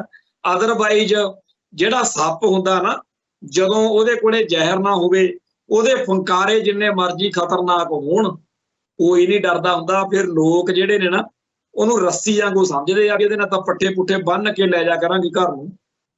ਸੋ ਖਾਲਸਾ ਪੰਥ ਨੂੰ ਆਪਦੇ ਇਤਿਹਾਸ ਤੋਂ, ਬਾਣੀ ਤੋਂ ਪ੍ਰੇਰਨਾ ਲੈਣ ਦੀ ਲੋੜ ਆ ਕਿ ਸ਼ਾਸਤਰ ਅਤੇ ਸ਼ਾਸਤਰ ਚੜ੍ਹਦੀ ਕਲਾ ਦੇ ਵਿੱਚ ਰਹਿਣ ਦਾ ਸਾਨੂੰ ਬਹੁਤ ਕਰਾਹੇ ਪਾਇਆ ਜਾ ਰਿਹਾ। ਕਰੋੜਾਂ ਰੁਪਈਏ, ਅਰਬਾਂ ਰੁਪਈਏ ਸਿੱਖਾਂ ਦੇ ਮਨਾਂ ਵਿੱਚੋਂ ਆਪਦੇ ਸਿਧਾਂਤ ਅਤੇ ਆਦਰਸ਼ ਤੋਂ ਤੋੜਨ ਲਈ, ਖਾਸ ਤੌਰ ਦੇ ਉੱਤੇ ਜਿਹੜਾ ਪੰਥ ਲਈ ਲੜਨ ਮਰਨ ਦਾ ਜਜ਼ਬਾ, ਉਹ ਡਿਲੀਟ ਕਰਕੇ ਕੁਝ ਹੋਰ ਉਹਦੀ ਥਾਂ ਤੇ ਰੱਖਣ ਲਈ, ਜਾਂ ਕਹਿੰਦੇ ਆ ਚਮਕੀਲੇ ਵਰਗਿਆਂ ਨੂੰ ਸੁਣਿਆ ਤੋਂ ਜਿਹੜਾ ਇਹ ਸਾਰਾ ਕੁਝ ਇਸ ਮੌਕੇ ਵਾਪਰ ਰਿਹਾ, ਇਹਦੇ ਲਈ ਜਿੱਥੇ ਦਿੱਲੀ, ਨਾਗਪੁਰ ਹਿੰਦੂ ਕੱਟੜਵਾਦ ਤੇ ਹੋਰ ਬਹੁਤ ਕੁਝ ਦੋਸ਼ੀ ਆ, ਉੱਥੇ ਸਾਡੇ ਭਾਈਚਾਰੇ ਦਾ ਵੀ ਬਰਾਬਰ ਦੋਸ਼ ਹੈ। ਮਲਾਨ ਕੁੰਦਰਾ ਦੀ ਇਹ ਗੱਲ ਸਾਰੀ ਦੁਨੀਆ ਪੜ੍ਹਦੀ ਸੁਣਦੀ ਆ ਕਿ ਜੀ ਜਿਹੜੀ ਕੌਮ ਨੂੰ ਮਾਰਨਾ ਹੋਵੇ, ਉਹਦੀ ਬੋਲੀ, ਧਰਮ ਅਤੇ ਸੱਭਿਆਚਾਰ ਨੂੰ ਖਤਮ ਕਰਕੇ ਉਹਦੀ ਥਾਂ ਤੇ ਨਵਾਂ ਲਿਆਓ। ਉਹ ਸਾਡੇ ਨਾਲ ਇਸ ਟਾਈਮ ਹੋ ਰਿਹਾ। ਸਰਦਾਰ ਸੁਖਦੇਵ ਸਿੰਘ ਸੀਨੀਅਰ ਜਰਨਲਿਸਟ ਨੇ, ਅੱਜ ਉਹਨਾਂ ਨੇ ਵੀ ਇਸੇ ਤਰੀਕੇ ਦੀ ਇੱਕ ਗੱਲ ਲਿਖੀ ਆ ਕਿ ਆਜ਼ਾਦੀ ਪਸੰਦ ਪੰਜਾਬੀ ਸੱਭਿਅਤਾ ਕੁਝ ਰਾਸ਼ਟਰਵਾਦੀ ਤਾਕਤਾਂ ਨੂੰ ਹਜਮ ਨਹੀਂ ਹੋ ਰਹੀ। ਇਸ ਨੂੰ ਇੱਕ ਖਾਸ ਲੀਹ ਤੇ ਪਾਉਣ ਲਈ ਭਰਪੂਰ ਚੌਪਾਸੜ ਜਗਾੜੀ ਪ੍ਰਬੰਧ ਚਲਾਏ ਜਾ ਰਹੇ ਨੇ। ਨਹਿਰ ਉਤਸ਼ਾਹਿਤ ਕਰਨ ਦੀ ਬਜਾਏ ਸਟੇਟ ਆਪ ਨਸ਼ਿਆਂ ਦੇ ਫੈਲਾਅ ਨੂੰ ਉਤਸ਼ਾਹਿਤ ਕਰ ਰਹੀ ਹੈ। ਸਕੂਲੀ ਪਾਠ ਪੁਸਤਕਾਂ ਰਾਹੀਂ ਪੰਜਾਬ ਦਾ ਇਤਿਹਾਸ ਵਿਗਾੜਿਆ ਜਾ ਰਿਹਾ। ਸਮਾਰਟਫੋਨ ਅਤੇ ਫਿਲਮਾਂ ਖੁੱਲ੍ਹੇਆਮ ਨੰਗੇਜ਼ਵਾਦ ਪਰੋਸ ਕੇ ਅੱਲੜ ਜਵਾਨੀ ਨੂੰ ਪੁੱਠੇ ਪਾਸੇ ਤੋਰ ਰਹੀਆਂ ਨੇ। ਜੇ ਕੋਈ ਕਸਰ ਰਹਿ ਗਈ ਸੀ, ਉਸ ਦੀ ਪੂਰਤੀ ਲਈ ਸਮਲਿੰਗੀ ਸਰਗਰਮੀ ਦੀ ਵਡਿਆਈ ਕਰਕੇ ਉਹ ਪੂਰੀ ਕੀਤੀ ਜਾ ਰਹੀ ਆ। ਪੰਜਾਬੀ ਸੱਭਿਆਚਾਰ ਦਾ ਇਹ ਖਤਰਨਾਕ ਕਾਕਟੇਲ ਸੂਰਮੇ ਨਹੀਂ, ਖੁਸਰੇ, ਨਾਚੇ ਤੇ ਬੈਲੀ ਪੈਦਾ ਕਰ ਸਕਦਾ। ਵਿਚਾਰਧਾਰਾ ਦੀ ਇਸ ਨਵੀਂ ਦੀਵਾਰ ਦੀ ਇੱਟ ਨਾਲ ਇੱਟ ਖੜਕਾਉਣ ਦਾ ਵਕਤ ਆ ਗਿਆ ਹੈ। ਇਹ ਜਿਹੜੀ ਸੀਨੀਅਰ ਜਰਨਲਿਸਟ ਸਰਦਾਰ ਸੁਖਦੇਵ ਸਿੰਘ ਦੀ ਛੋਟੀ ਜੀ ਪੋਸਟ ਆ, ਇਹ ਸਾਨੂੰ ਆਉਣ ਵਾਲੇ ਸਮੇਂ ਦੇ ਲਈ ਤਿਆਰ ਹੋਣ ਦਾ ਹੋਕਾ ਦੇ ਰਹੀ ਹੈ। ਇੱਕ ਜੰਗ ਹੁੰਦੀ ਆ ਹਥਿਆਰਾਂ ਦੀ। ਅੱਜ ਦੁਸ਼ਮਣ ਹਥਿਆਰਾਂ ਨਾਲੋਂ ਜਿਹੜੇ ਨਵੇਂ ਯੁੱਗ ਦੇ ਹਥਿਆਰ ਵਿਚਾਰਧਾਰਕ ਤੌਰ ਤੇ ਤੁਹਾਡੇ ਦਿਲ ਦਿਮਾਗ ਦੇ ਵਿੱਚ ਕੁਝ ਹੋਰ ਭਰਨ ਦੇ ਲਈ ਸਾਨੂੰ ਉਹਦੇ ਖਿਲਾਫ ਡਟਣਾ ਪਊ, ਮੈਦਾਨ 'ਚ ਆਉਣਾ ਪਊ, ਤਾਂ ਕਿ ਅਸੀਂ ਆਪਦੇ ਹੱਕਾਂ ਤੇ ਹਿੱਤਾਂ ਦੀ, ਆਪਦੀ ਹੋਂਦ ਹਸਤੀ ਦੀ ਲੜਾਈ ਜਿਹੜੀ ਹੈ ਉਹ ਲੜ ਸਕੀਏ। ਧੰਨ ਨੇ ਉਹ ਲੋਕ ਜਿਨ੍ਹਾਂ ਨੇ ਇਸ ਮਾਹੌਲ ਦੇ ਵਿੱਚ ਵੀ ਆਪਦੀ ਲੜਾਈ ਜਾਰੀ ਰੱਖੀ ਹੋਈ ਆ। ਭਾਈ ਦਲਜੀਤ ਸਿੰਘ ਬਿੱਟੂ, ਬਾਬਾ ਹਰਦੀਪ ਸਿੰਘ ਮਹਾਰਾਜ, ਤੇ ਆਪਣੇ ਭੁਪਿੰਦਰ ਸਿੰਘ ਭਲਵਾਨ, ਭਾਈ ਨਰੈਣ ਸਿੰਘ ਚੌੜਾ, ਭਾਈ ਸਤਨਾਮ ਸਿੰਘ ਝੰਜੀਆਂ, ਭਾਈ ਕੰਵਰਪਾਲ ਸਿੰਘ, ਭਾਈ ਸਤਨਾਮ ਸਿੰਘ ਪੋਂਟਾ ਸਾਹਿਬ, ਭਾਈ ਪਰਮਜੀਤ ਸਿੰਘ ਮੰਡ, ਸਰਦਾਰ ਸਿਮਰਜੀਤ ਸਿੰਘ ਮਾਨ ਤੇ ਹੋਰ ਬੇਅੰਤ ਧਿਰਾਂ ਧੜੇ ਜਥੇਬੰਦੀਆਂ ਜਿਹੜੇ ਪੰਥ ਦੀ ਚੜ੍ਹਦੀ ਕਲਾ ਲਈ ਆਪਦੀ ਵਾਹ ਲਾ ਰਹੇ ਨੇ। ਇਹਨਾਂ ਸਾਰਿਆਂ ਦੇ ਦਿੱਲੀ ਦੇ ਦਲਾਲ ਕਿਵੇਂ ਸਾਡੇ ਦਿਮਾਗ ਵਿੱਚ ਇਹਨਾਂ ਸਾਰਿਆਂ ਦੇ ਖਿਲਾਫ ਨਫ਼ਰਤ ਭਰ ਲਈ, ਇਹਨਾਂ ਸਾਰਿਆਂ ਦੇ ਉਲਟ ਮਾਹੌਲ ਸਿਰਜਣ ਲਈ ਅਗਲੇ ਲੱਗੇ ਹੋਏ ਨੇ। ਇਹ ਚੀਜ਼ ਸਾਨੂੰ ਸਮਝਣੀ ਪਊਗੀ ਕਿ ਕਿਵੇਂ, ਕਿੱਥੇ ਕਿੱਥੇ ਤੇ ਕਿਸ ਤਰੀਕੇ ਦਾ ਹਮਲਾ ਇਸ ਮੌਕੇ ਸਾਡੇ ਉੱਤੇ ਹੋ ਰਿਹਾ। ਜਦੋਂ ਅਸੀਂ ਦੁਸ਼ਮਣ ਦੀ ਚਾਲ ਸਮਝ ਲੈਂਦੇ ਆ, ਫਿਰ ਅਸੀਂ ਅੱਧੀ ਲੜਾਈ ਜਿੱਤ ਲੈਂਦੇ ਆ। ਇੱਕ ਚੀਜ਼ ਇੱਥੇ ਕਹਿ ਕੇ ਹੋਰ ਸਮਾਪਤੀ ਕਰਾਂਗੇ ਵੀ ਅੱਜ ਦੇ ਅਜੀਤ ਅਖਬਾਰ ਦੇ ਉੱਤੇ ਸਰਦਾਰ ਹਰਜਿੰਦਰ ਸਿੰਘ ਲਾਲ ਨੇ ਸਰਗੋਸ਼ੀਆਂ ਕਾਲਮ ਦੇ ਹੇਠ ਸਿੱਖ ਪੰਥ ਨੂੰ ਸੁਚੇਤ ਹੋਣ ਦੀ ਲੋੜ ਤਹਿਤ ਬਹੁਤ ਹੀ ਸੈਂਸਿਟਿਵ ਸੰਵੇਦਨਸ਼ੀਲ ਮਸਲੇ ਛੇੜੇ, ਔਰ ਇਹੋ ਜਿਹੇ ਮਸਲੇ ਪਹਿਲਾਂ ਵੀ ਛਿੜਦੇ ਰਹੇ। ਸਪੋਕਸਮੈਨ ਵਾਲੇ ਅਖਬਾਰ ਨੇ ਇਹਨਾਂ ਮਸਲਿਆਂ ਦੇ ਰਾਹੀਂ ਸਾਡੀ ਕੌਮ ਦੀ ਸਾਰੀ ਜਿਹੜੀ ਸ਼ਕਤੀ ਸੀ ਉਹਨੂੰ ਪਾਟੋ ਧਾੜ ਕਰਕੇ ਅੰਦਰੂਨੀ ਖਾਨਾ ਜੰਗੀ ਵੱਲ ਤੋਰਿਆ। ਸਾਨੂੰ ਮਸਲਿਆਂ ਦੇ ਹੱਲ ਕਰਨ ਦੀ ਇੱਕ ਸੁਚਾਰੂ ਤੇ ਅਸਾਰੂ ਬਿਰਤੀ ਧਾਰਨ ਦੀ ਬਹੁਤ ਭਾਰੀ ਲੋੜ ਆ। ਸਾਨੂੰ ਆਪਸ ਵਿੱਚ ਹੀ ਲੜਾ ਕੇ ਇੱਕ ਦੂਜੇ ਦੇ ਜੁੰਡੀ ਕਰਵਾ ਕੇ ਸਿੰਘ ਫਸਾਉਣ ਵਾਲੀਆਂ ਤਾਕਤਾਂ ਪੂਰੀ ਤਰ੍ਹਾਂ ਸਰਗਰਮ ਨੇ। ਸਾਡਾ ਨਿਸ਼ਾਨਾ ਬਿਲਕੁਲ ਖਾਲਿਸਤਾਨ ਹੈ, ਪਰ ਖਾਲਿਸਤਾਨ ਦੇ ਸੰਘਰਸ਼ ਦੇ ਨਾਲ ਨਾਲ ਸਾਨੂੰ ਨਿੱਤ ਦੀਆਂ ਨਿੱਕੀਆਂ ਨਿੱਕੀਆਂ ਜੰਗਾਂ ਵੀ ਲੜਨੀਆਂ ਪੈਣਗੀਆਂ। ਗੁਰੂ ਪਾਤਸ਼ਾਹ ਸਾਡੇ ਤੇ ਕਿਰਪਾ ਕਰਨ। ਇੱਕ ਦਿਨ ਆਵੇ ਜਦੋਂ ਅਸੀਂ ਕੌਮ ਦੇ ਅੰਦਰੂਨੀ ਅਤੇ ਬਹਿਰੂਨੀ ਸਾਰੇ ਮਸਲਿਆਂ ਤੇ ਫਤਿਹ ਪਾਉਣ ਦੇ ਨਾਲ ਨਾਲ ਉਹ ਦੇਖੀਏ ਕਿ UNO ਦੇ ਵਿੱਚ ਖਾਲਿਸਤਾਨ ਦਾ ਝੰਡਾ ਹੋਰਨਾਂ ਮੁਲਕਾਂ ਦੇ ਝੰਡਿਆਂ ਦੇ ਵਿਚਾਲੇ ਝੂਲ ਰਿਹਾ। ਉਸ ਦਿਨ ਦੀ ਉਡੀਕ ਵਿੱਚ ਇੱਥੇ ਸਮਾਪਤੀ ਕਰਦੇ ਹਾਂ। ਫੇਰ ਮਿਲਾਂਗੇ। ਨਾਨਕ ਨਾਮ ਚੜ੍ਹਦੀ ਕਲਾ, ਤੇਰੇ ਭਾਣੇ ਸਰਬੱਤ ਦਾ ਭਲਾ। ਵਾਹਿਗੁਰੂ ਜੀ ਕਾ ਖਾਲਸਾ, ਵਾਹਿਗੁਰੂ ਜੀ ਕੀ ਫਤਿਹ।